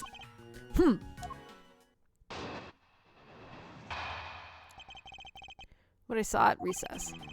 During the recess, I, went to the restroom.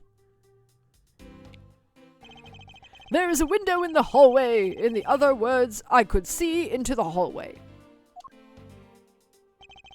As I entered, I saw the detective buying something from the vending machine. But when I was about to exit the room, he had completely disappeared. A detective that goes missing while on duty. That sounds mighty suspicious to me. To me.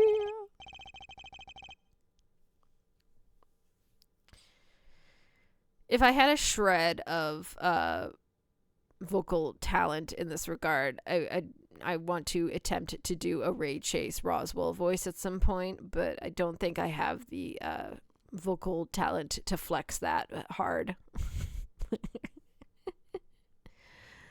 Your Honor, can you please try to remain calm? I'm so used to simply listening to testimonies that I got caught up in the excitement. Do it anyways. I'm sorry, Your Honor, but I'm afraid I'm going to have to spoil your fun. Not all of us can stretch out one vowel to be 7 instead. It's such a special thing. I went to the restroom. I guess we'll press it. Hold it! Your Honor, what exactly did you pay a visit to the restroom, if I may ask? Oh! Well, isn't it obvious? What else do you go to the restroom for? Or maybe I knew it! You suspect me of some tomfoolery, don't you? Please stay calm, Your Honor. This is going to be much harder than I anticipated. I'm sorry. You're right. I need to think things through with a level head. I'm just nervous because so much has happened today with this trial. Let's see. I announced a recess and a time for us to reconvene. But having done all that, I still wasn't able to go to the restroom right away. And why couldn't you? Mr. Faraday had been accused of, so I had paperwork to process regarding a new prosecutor. Once I'd finished that, I was finally able to make a mad dash for the restroom. At least he stayed consistent on going to the restroom part of his testimony.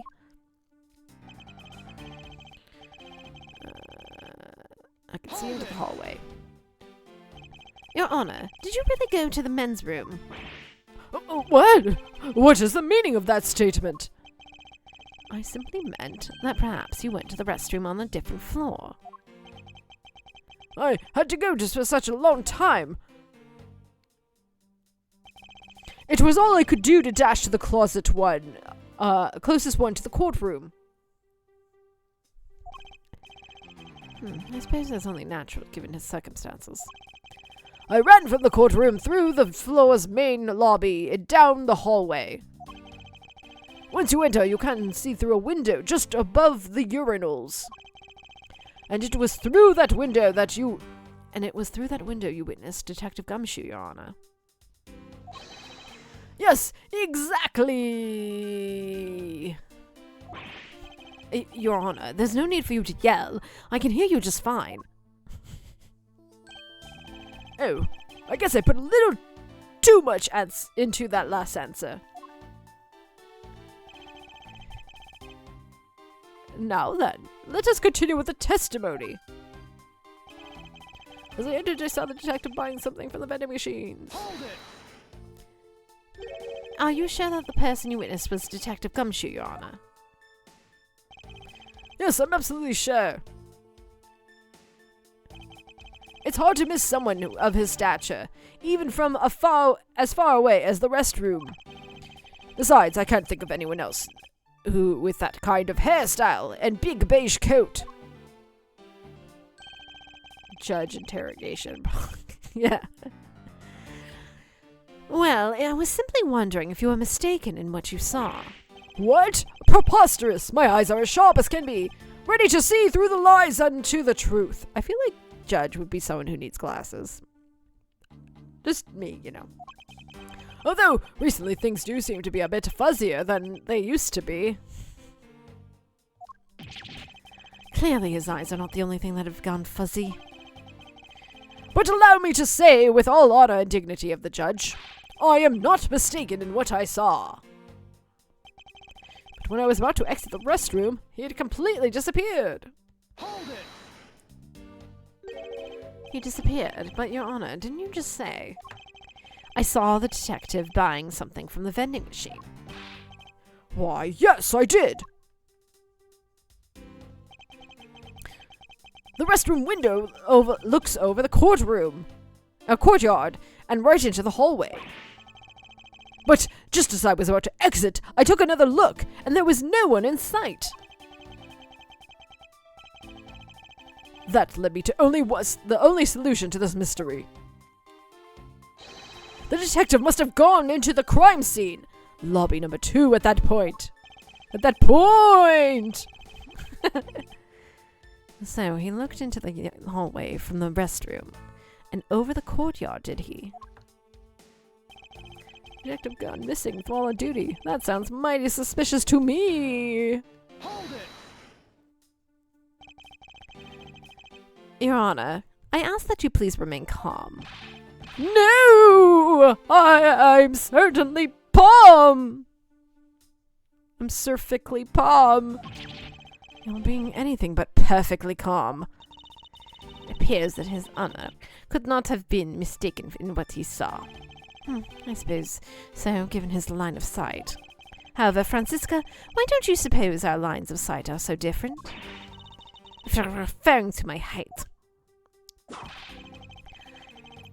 Can't you hold the whip still for just a second? Now, about His Honor's testimony. I believe his line of sight to be an important factor. If that's important, why don't you hurry up and tell him already? I will, but there's one more thing I need to do if I am to correct His Honor's testimony.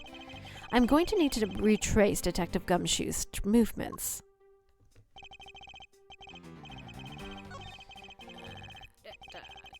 I saw a detective buying something from the vending machine, but when I was arrested, he disappeared. Okay, but he didn't disappear. He sat down on the bench. I assume they want me to do this. Objection! Yeah, okay.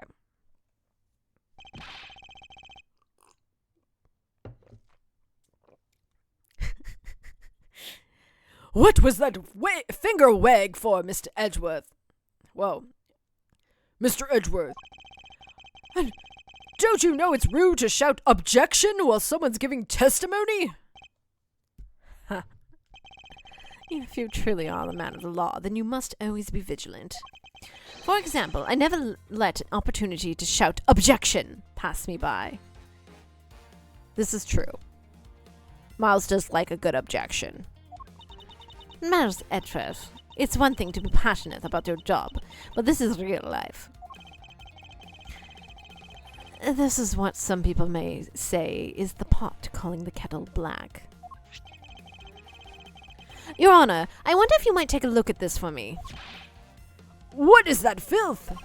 How dare someone dirty the hallway bench like that? Who is the culprit? The party is hereby found guilty of uncleanliness. You must know the uncouth bench, Solia, has already been placed under arrest, thanks to your earlier testimony, Your Honor. Oh? Well, that's good. But who was it? You are about to discover something from the smudge on the bench. Namely, Detective Gumshoe's fingerprints. Not happy with committing just murder, he had to go and dirty the courthouse too. Guilty.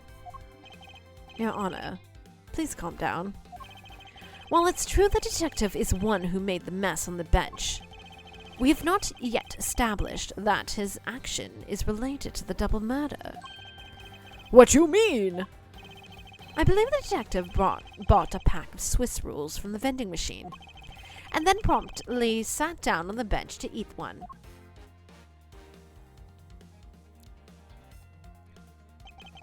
The cake crumbs and the piece of chocolate on the floor are under the bench, and Detective Gumshoe's fingerprints prove my conclusion to be true. Oh, but I still don't understand. Is this whole thing related to how I couldn't see him as I was leaving the restroom? It is indeed. The window in the hallway was built rather high into the wall, at around the grown adult chest height. As evidence, I submitted that Francisca herself was unable to see out the window.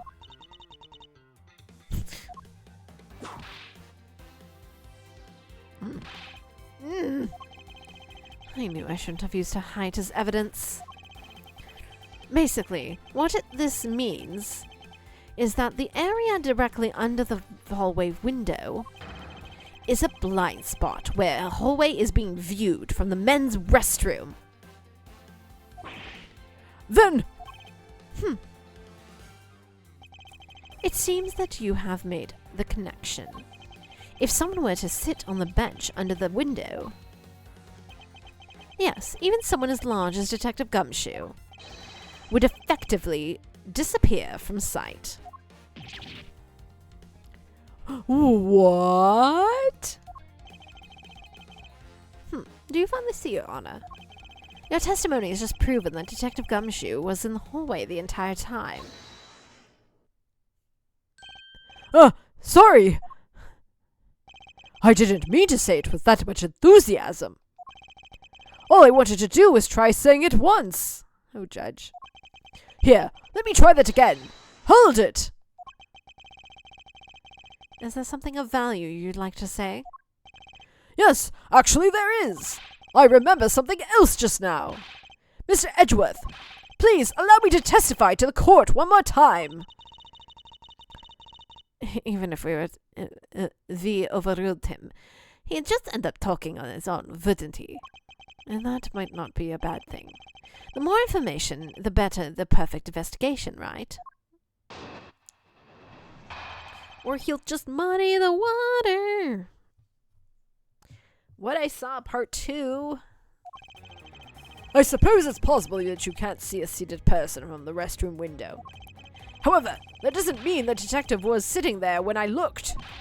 Anyway, I forgot to testify earlier about probably the most important detail. As I was leaving the restroom, I heard a loud bang from a gunshot.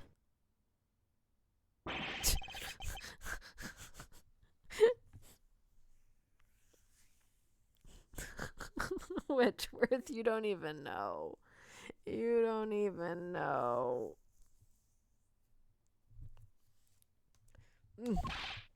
How is that? That is the testimony of one of who judges the crimes of others. Your Honor, could you try to state the important facts first next time? I agree. Before you go around judging others, you should learn to judge your own words. I'm sorry. But honestly, I thought that sound was just a noise popper until just now. Now that he mentions it, right before we restarted the trial, he did talk about that. Oh, by the way, there was someone celebrating a birthday during the recess. Could have sworn that I heard a papa going off. Come to think of it, the other day, with my grandson. The most critical point in the argument is when did the judge look into the hallway, and whether that lines up with when the gun was actually fired. Your Honor, if I may, I'd like to clarify a few details in your testimony. It's time to clarify some testimony.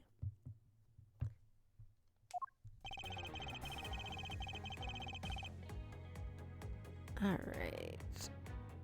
I suppose it's probably... Hold it! In that case, do you concede that you were overconfident in your last testimony? No, hold on there! I just said that it's possible that you can't see a seated person from the restroom this time. But you know something. I don't think you know when the prints you referenced were left on the bench, do you? Well, you have proven that it's possible the detective was sitting.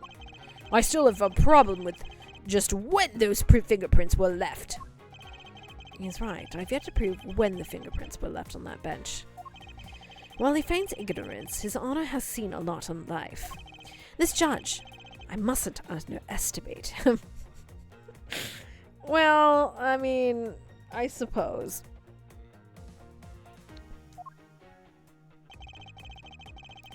Doesn't mean the detective was sitting there when I looked. Hold it! As we established, you went to the restroom during the recess. However, at that point in the recess, did you look... However, at what point in the recess did you look into that hallway? Bobby Edgeworth. He'll know better soon enough. It's true. After I called for a recess, I handed the change of prosecutor paper. Work. About 20 minutes until we reconvened. Yes, that sounds about right. Just as I expected. What were you expecting? I demand to know what that all-knowing smile is for. Your Honor, that statement you made just now is very important. I'd like for you to append it to your testimony. All right, if you insist. Let's see, 20 minutes before we reconvened. But the gunshot. It went off right before it started. Tis, tis, tis. Your Honor. I cannot allow you to make an objection. What? Your Honor, I'm really sorry, but I cannot allow you to not allow me to make an objection.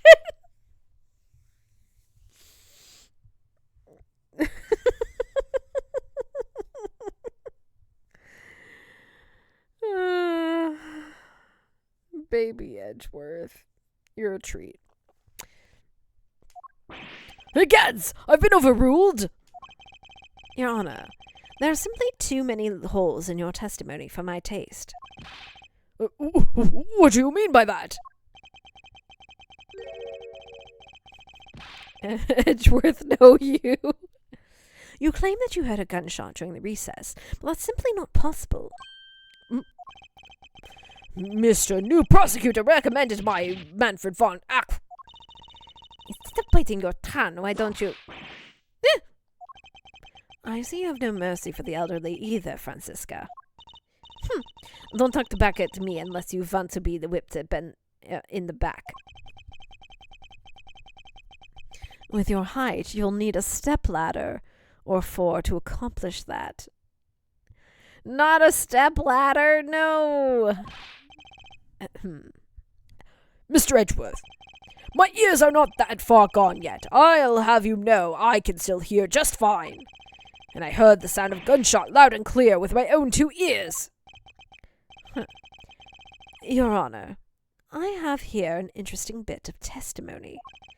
It's from Detective Bad, and according to him, he heard the gunshot right before the trial was about to start again. What did you just say?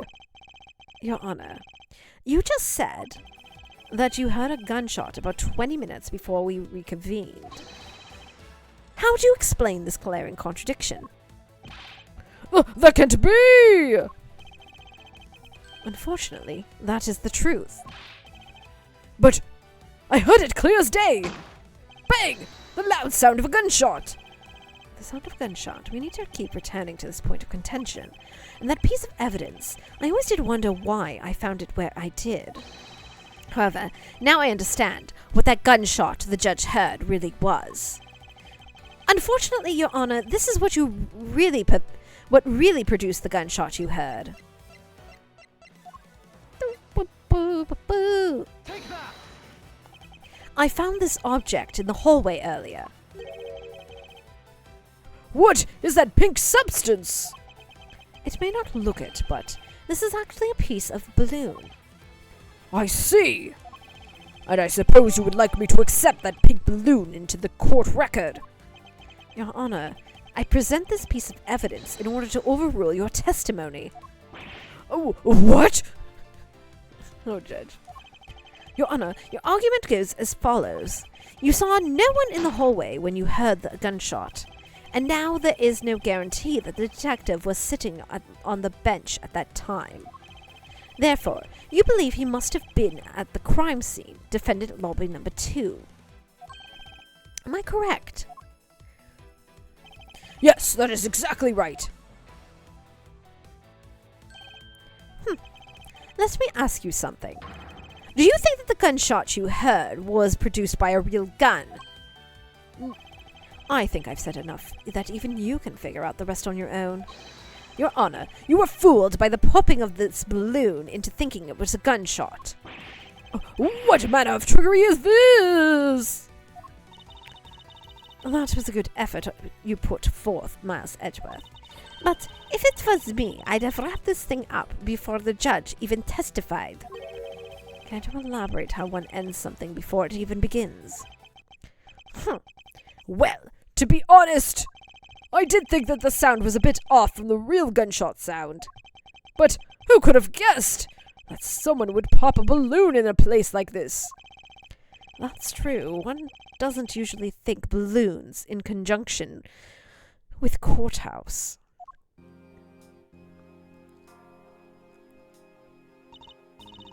I want to trade these coins with you.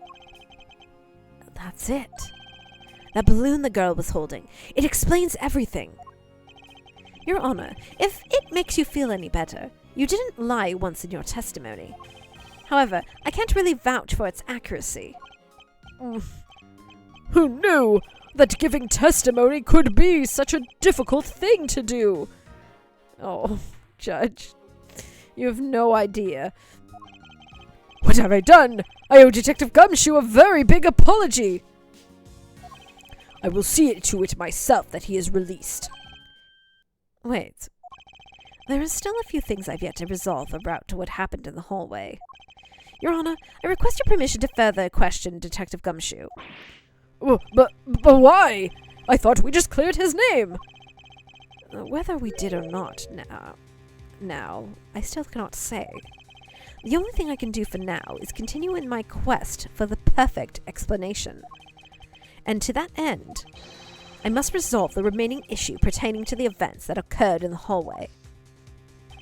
Very well. Bailiff, please bring Detective Gumshoe into this courtroom. I must fulfill my mission and find the perfect explanation to this case.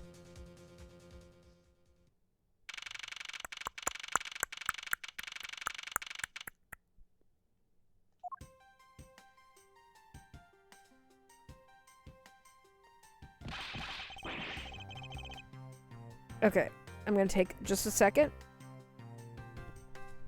refresh the voice, and then I will continue.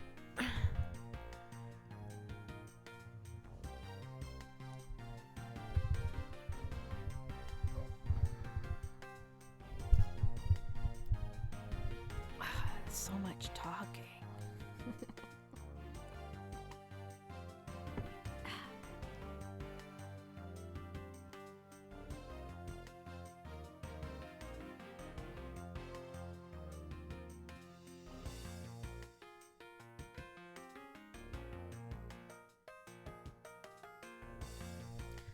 I probably won't go too much longer, but I should be able to at least make it to the I'm hoping to the to be continued. We'll see.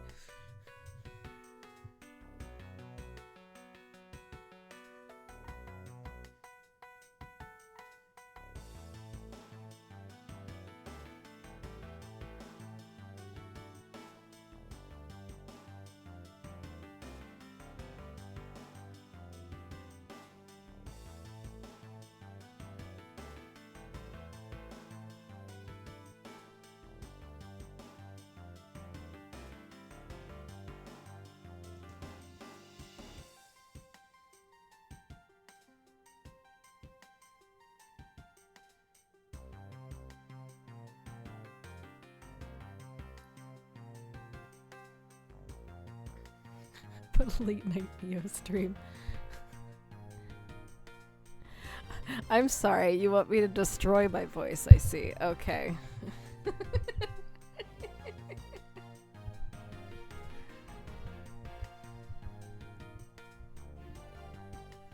Alright. What is it now? Is it time for my trial already? I've already told you a gazillion times, pal. I didn't do it. I'll be the judge of that, Detective Gumshoe. No, you won't. I'll be the judge of that. No, no, no, no. I'm the judge around here, and I'll be the judge of that. Why can't you guys be a little less judgmental? Yes, well, speaking of this hasty judgments, Detective Gumshoe, I'm afraid I must apologize for an error in judgment on my part. Your Honor, I don't believe you should apologize just yet. We have yet to prove his complete innocence in this crime yet. I guess so. What are you guys talking about? In any case, I would like for you to testify on your actions while you're on guard duty. And please, remember that you are not on trial. This is all part of an investigation. As of such, you may still be found to be innocent. However, if you should give false testimony... Yow! My whip will object loud and clear. Guys, it's a riding crop. It's not a whip. I know she uses a whip later, but... If you are found to be lying, you will be held indefinitely. Understood? I gotcha, pal.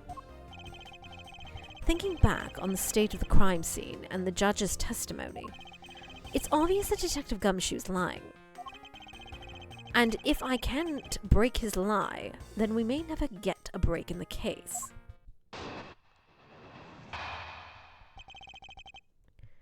While I was on duty, Came down here in the courthouse on the Detective Bad's orders. As soon as I got here, he ordered me to stand guard in the front of lobby number 2. From that time on, I heard a gunshot, and was in the hallway the whole time. On my honor as a detective, I swear it wasn't me, pal. A baby one. A riding crop is just not just a type of whip. A baby one for baby Francisca, if you will. I mean, I guess they serve the same purpose. He's still singing the same tired tune. In that case, I'll just have to change that melody. I know he's lying, and it's time to be pulled. I pulled the information I need out of him. On duty. Hold it! So, was it really Detective Bad who called you down here? You bet it was, pal. I was left in charge of the precinct while everyone else was out, and this call comes in. I want you down here in a 1 minute flat, he said. Well, I thought it was my big chance, my first case, so I made a mad dash down here. Although, I couldn't exactly get here in a minute flat. So how long did it take you? About 10 minutes, I guess. And what was Detective Bad doing when you finally made it? He was waiting for me down on the first floor in the entranceway, pal. As soon as I got here, he ordered me to stand guard. Hold it! And by he, you mean... Detective Bad, of course. And this being my first time at the courthouse, he also walked me up to the 3rd floor hallway in front of the defendant's lobby. And did you meet anyone along the way? Well, just as we entered the hallway, we ran into Miss Yu. And when he heard from Miss Yu that Mr. Faraday was not to be interrupted, that's when Detective Bad told me to stand guard in the hallway, pal. So far, Detective Gumshoe's testimony is matching up with Detective Bad's. From that time on, I heard a gunshot. I was in the hallway the whole time. Hold it! You claim to have been in the hallway the whole time. However, is that not a fact that you did something while you were in the hallway? Of course I did something. I guarded the door to lobby number 2, pal. What else? Very well, then. And what exactly does guarding the door entail? Well, to put it simply... Oh, I know. It was my job to stand in front of the door without moving an inch. Oh. Detective Gumshoe, you mean to tell me that you didn't take a single step away from the door of lobby number 2? Is that really what you wish to testify to effect of? You got it, pal. I didn't take a single step away from that door, just like I was ordered not to.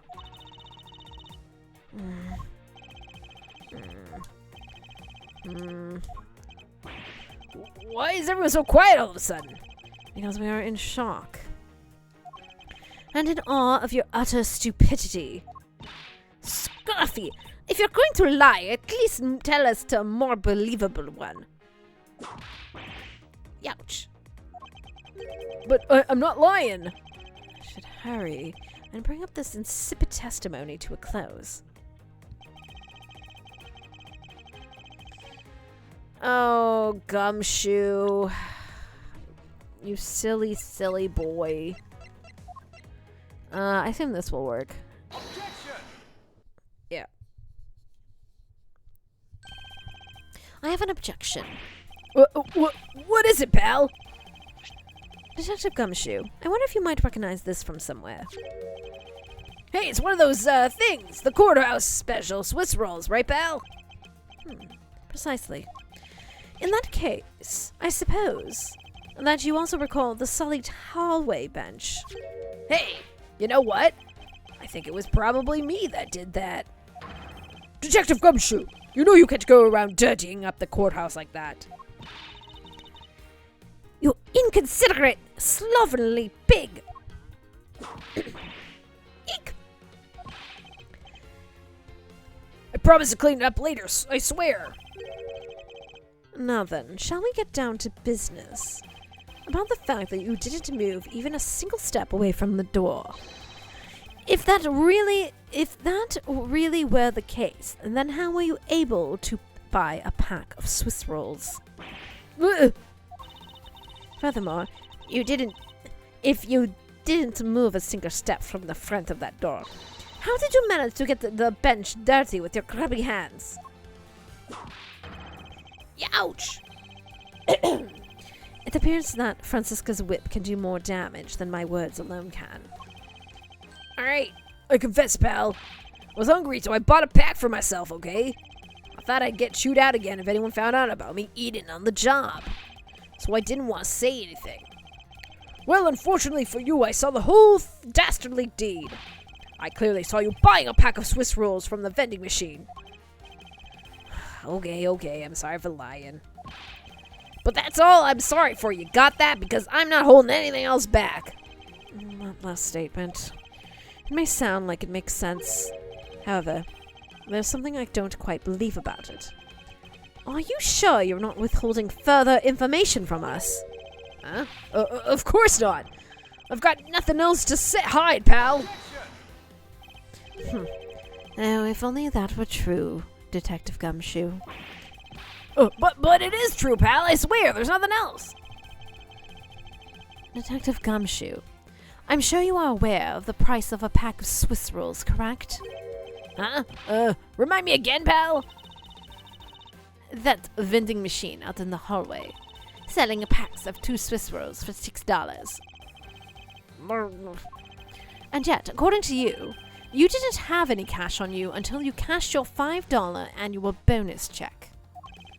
Isn't that right? Let me ask you then, how did you manage to purchase a pack all by yourself. Can you provide me with a proper explanation for that? I told you I bought it for myself, pal. There wasn't anyone else in the hallway with me, so there was no one who could have helped me buy it. Wait, don't tell me. You got some kind of proof there was someone else in the hallway, don't you? Correct. As if you could. I mean, what are the chances of that? Wait, you do? Of course I do. What? How? Proof do I have that there must have been someone else in that hallway? Well, you see, it's been the same pieces of evidence we've been using this entire part. Heck is that? Heck, I knew you didn't really know. What? No, that's not what it is? I'm not lying. It's true. It's a proof that there was someone there.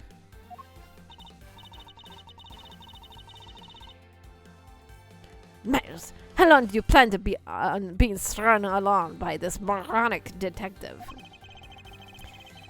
I have no intention for falling for his lie, because there was definitely a second person. Because if he was truly alone all along, then that piece of evidence should not exist.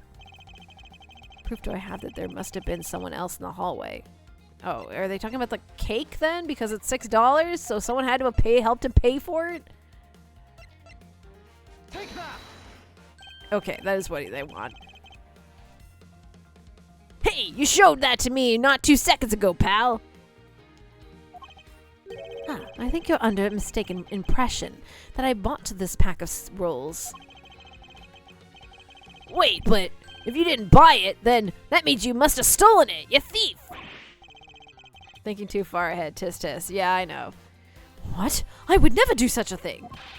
All you liars are the same. You start out as thieves, you're under arrest, pal. I believe you meant to assert that all thieves start out as liars. In that case, what does that say about you, detective? Ugh. This particular Swiss roll was dropped by a certain someone. Oh. There were 2 rolls in this package. You ate one of them, but you gave the other one to a certain person, didn't you? No way, pal. You got it all wrong. I ate both of them. Oh. It would appear that we've caught you at last. Hey, don't you dare do anything bad to that girl. It would appear that they do know each other after all. So why do you continue to come up to me and kick me? Have I wronged you somehow? I have a name. It's Kay. Okay, what? Kay Faraday. Faraday? Are you perhaps Mr. Faraday's daughter? I'm not you. I'm Kay. Okay. You know, good little girls don't kick other people. Especially not hard enough to leave a big nasty bruises like the way you do. Well, you shouldn't have put Gummy under arrest, mister. Gummy? My guess is that she's talking about Detective Gumshoe. That's a cute nickname for you've given him. Gummy didn't do anything wrong. Kay. It appears that we need to speak with her in a bit more detail. Rawr!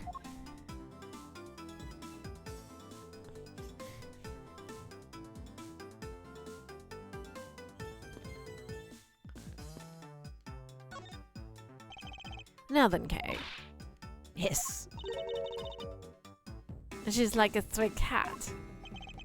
I wonder if I should feed her something. Here, do you want a sweet roll? Hey, I promise to give this to you if you calm down.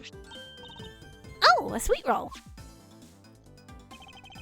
It really belongs to you, though, doesn't it? Yeah, I was saving it for Daddy. Oh. Ooh. Oh, my. Your father, he's... Don't you say another word, pal. She doesn't know yet. Thanks for watching out for me, Gummy. But I already know about Daddy. I overheard the guards talking.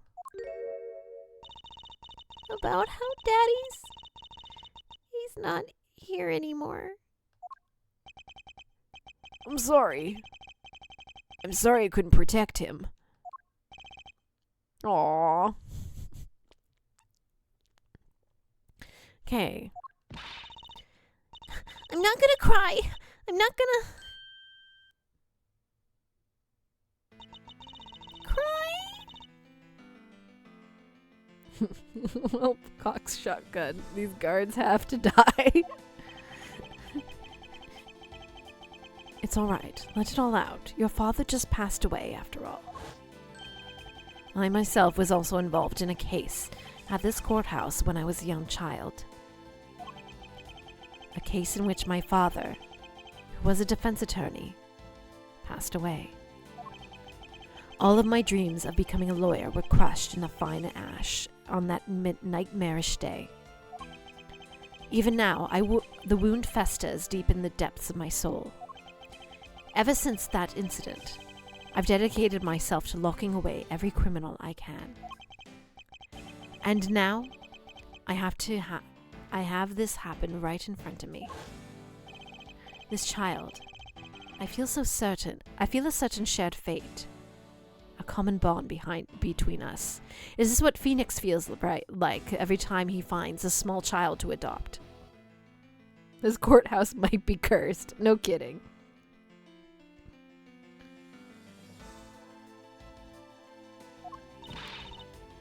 Miles Edgeworth, what sort of gentleman are you?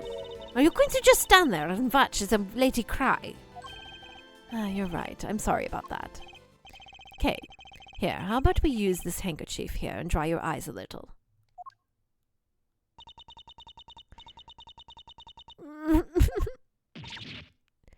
Honk.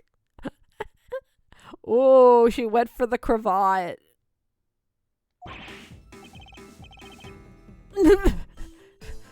My cravat.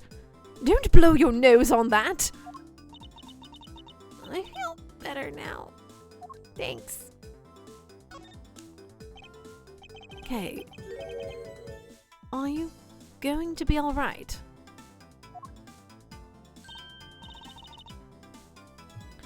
Yep, I'm alright. Somehow I highly doubt that, but I'm not going to push it. I promised Daddy I'd never cry in front of strangers. And you're a good kid, aren't you, Kay? You always keep your promises, right? It's time for the deep cravat lore. That's right. Even if I can't see Daddy anymore, I'm still going to keep all my promises. You're a very brave girl, Kay. You're a very good child for keeping the promise you made to your papa. I'll even testify that you didn't cry, just for you. Thank you very much, lady. Ha! It's nothing. I was only telling the truth after all. It would appear that because her father was a respected prosecutor, Francisca is sympathetic to Kay's feelings. Look at that. Francisca showing sympathy. Your father. Okay, what kind of person was your father? Daddy was a hero of justice. His job was to catch all the bad people in the world. So to you, a prosecutor is a hero of justice, huh? I suppose we are in this sense, as we are the ones who seek guilty verdicts for criminals. Plus, you know what? Whenever I came to the courthouse, Daddy would buy me my absolute favorite treat, Swiss rolls. Oh? I want to be a hero of justice someday, just like Daddy. So I've been working really hard. I see. And what have you been working hard on? I've been working hard to keep all the promises Daddy and I made together. A promise notebook? May I take a look inside, Kay? Sure, okay. It appears to be an exchange of diary of sorts between father and daughter.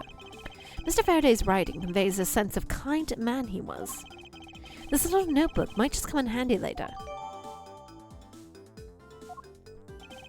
Thank you for showing it to me, Kay.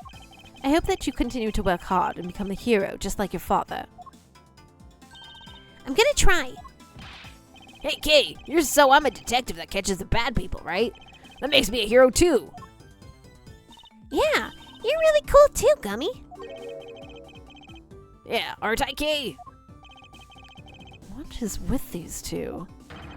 I hand down verdicts of justice, so that makes me a hero too.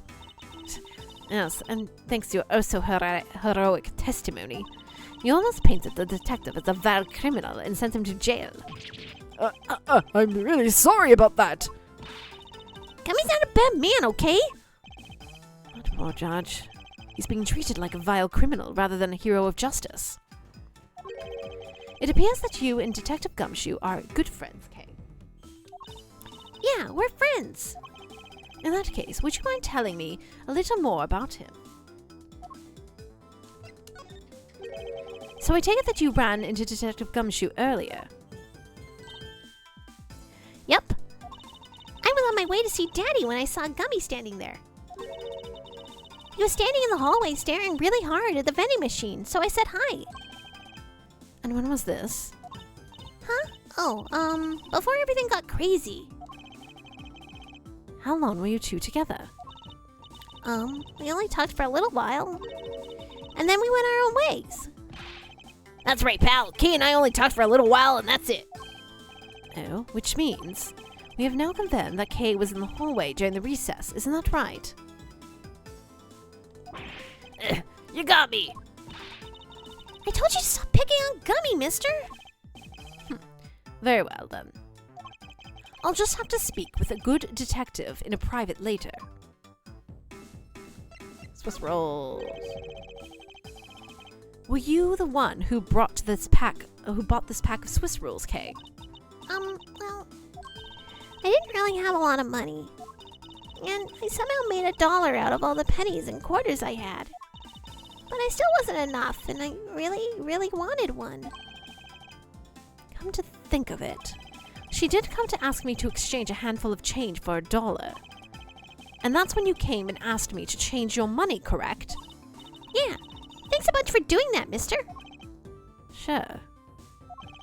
But let me ask you, even with that $1, you still didn't have enough, correct? Well, that's why... Hey, if you bully Kay anymore, I'm gonna have to arrest you, pal. Need I remind you that you're the one under arrest? Yow. I sense that Kay is going to be less than forthcoming with this question. Sorry about your roughly thing. Yes, well, now it's positively drenched in your nasal mucus. Ew. Don't worry, Kay. I have a spare. So here, you can have this one. But Daddy said, never take things from stranger. Ah, it's one of the promises you made to in your promise notebook, correct? Yeah, look, see, right here on this page. Deep cravat lore. Kay's promises to Daddy. Never take things from strangers. Never go anywhere with strangers. Alright then, I'm not giving this to you. I'm merely allowing you to borrow it. You can take it home and wash it nice and clean, and then give it back to me the next time we meet. Okay, Daddy never said I couldn't borrow things from strangers. Okay.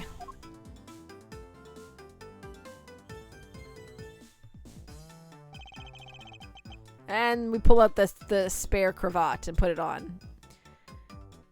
Now then, Detective Gumshoe. Uh-oh. I believe it is now crystal clear that you were with little Kay in that hallway. I told you to stop being mean to Gummy. Miles Edgeworth, there is still something you have yet to resolve. I beg your pardon. You still haven't offered an explanation as to why that man would lie to us. That's, well... Gummy, don't tell me you lie for my sake. Hey, don't worry about it, Kay. Everything's gonna be okay. Ah, so that's why. So what was Detective Gumshoe's motive for lying? If you can't explain it that, then you can't call this a perfect investigation. His reason for lying is very simple. If What? Here's what I believe led to his reason.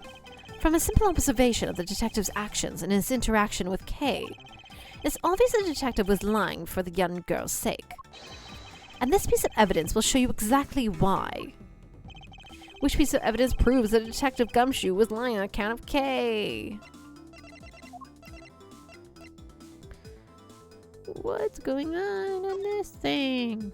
Don't take things from strangers. Never go anywhere with strangers. Always greet people with a smile, even people you don't know. Never cry in front of strangers. Always try your hardest to learn about things you don't understand. Daddy's job is to make sure that everyone follows the rules. Kay, be a good girl and promise that you'll keep your promises to me. Okay? Love, your daddy. Take that! Mr. Faraday and Kay's promised notebook. How does this explain anything? If you could take a look at this page, it's clearly written that Kay should never take things from stranger. When Detective Gumshoe heard about that promise, he tried to cover for Kay. What's foolishly fool of a foolish reason is for a fool? Yow! Gummy, you lied because for me, didn't you? 'Cause I'm your friend, Kay, that's why. Gummy. At long last, Detective Gumshoe, can you please tell me the whole truth? Guess there's no good beating you. There's no beating you, huh, pal? Okay, I'll spill the goods. I've been standing guard for a while. I was getting real hungry, and that snack vending machine was taunting me. But all the cash you had was on you was $5. That wasn't enough to buy anything, right? After that all, the cheapest item in that machine is $6 for a pack of Swiss rolls. Yeah, but then, like an angel from heaven, Kay showed up. I was thinking about sharing a snack with Daddy. So I wanted to buy a Swiss roll. But I only had about $1 in coins. So we pooled my 5 and her 1 together, and brought a pack of Swiss rolls together. But I was worried about breaking one of my promises. So then Gummy said, Mr. Faraday's one scary guy when he gets mad. But don't worry, you won't get in trouble if I don't tell, right? Besides, you brought it with me, so you didn't really get it from me, you know? he told me it'd be okay. And he gave me a whole roll to save and give to Daddy. Oh no, Scruffy could be so considerate. Indeed. Detective, I take it that you then sat down on the bench and ate the rolls together. Yeah, we split the other roll and ate it right then. Gumshoe's a sweet dude, you know? It wasn't even that they each got a roll. Gumshoe split his roll with Kay, and then Kay got to take the second one to take for her dad.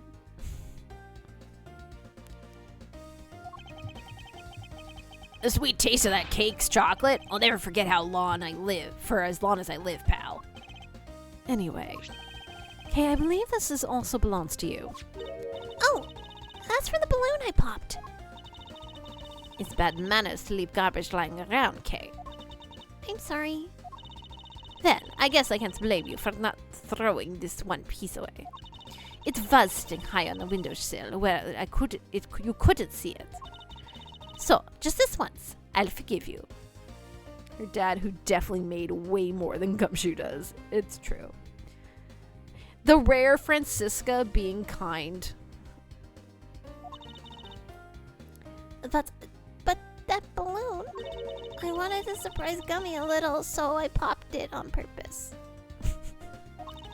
And because of me, Gummy dropped half his half of the Swiss roll. Wow, you really got me there, pal.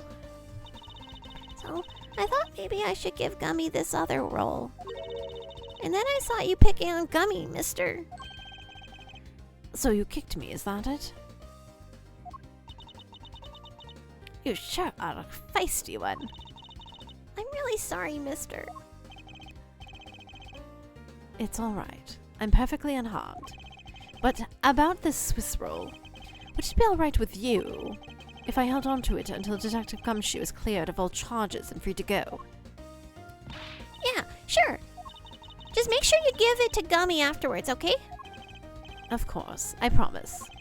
Now then, I believe we have proven beyond the shadow of a doubt that Detective Gumshoe was in the hallway for the entire duration of his duty, which undeniably proves that Detective Gumshoe could not have committed the double murders. Objection.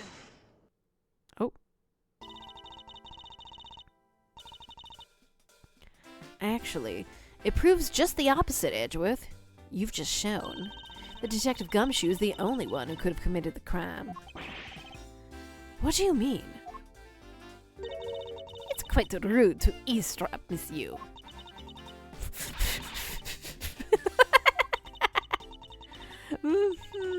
I'm getting a lecture on manners by a girl with a perchance for whipping people. What? How dare you talk back with such insolence? You're wrong, lady. Gummy is not a bad guy. Oh, and what do we have here? What is a child doing here in this courthouse? Bailiff, please take this child away. What? Miss Callisto, you! That girl's Mr. Faraday's. I know, so what? You think just because she's the victim's daughter, she gets to just run wild all around the crime scene?